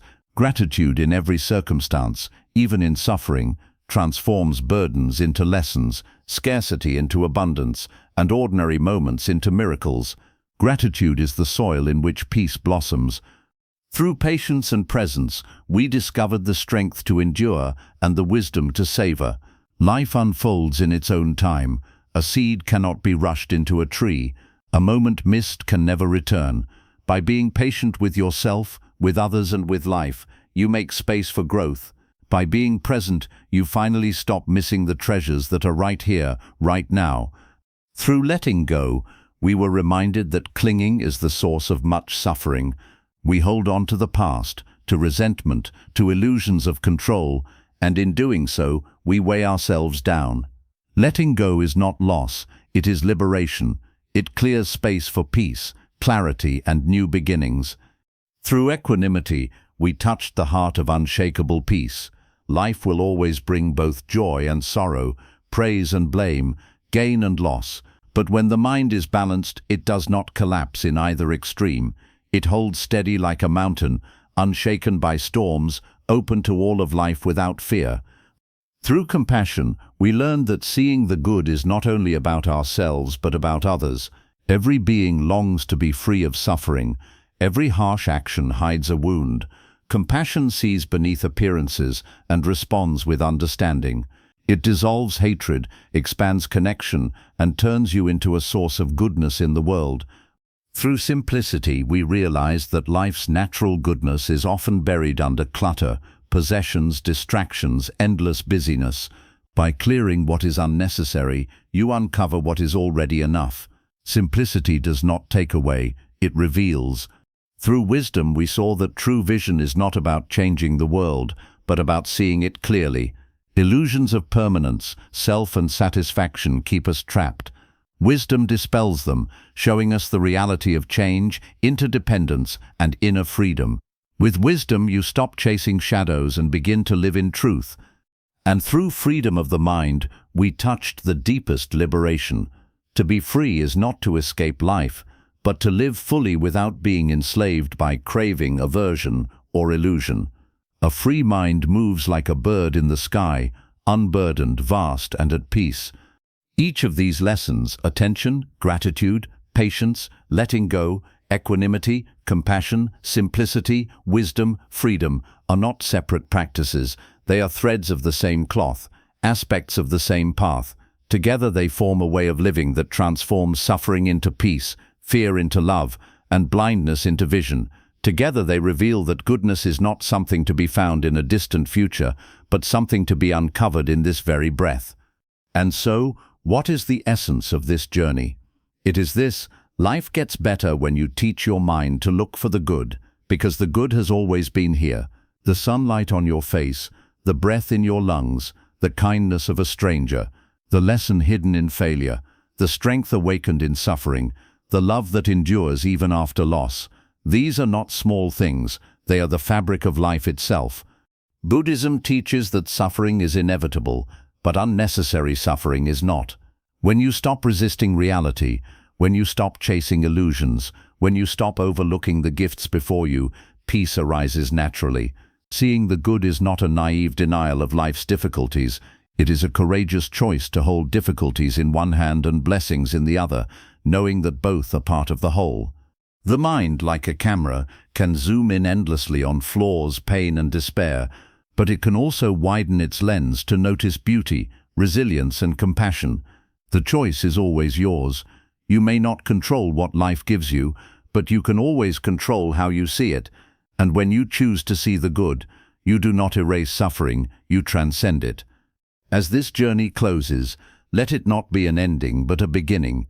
Let each lesson you have read become a seed planted in your heart. Seeds of attention, gratitude, patience, compassion, simplicity, wisdom and freedom. Water them daily with practice, with mindfulness, with kindness, with reflection. Over time, these seeds will grow into trees that shade your life with peace, that shelter others with love, that bear fruit for the world.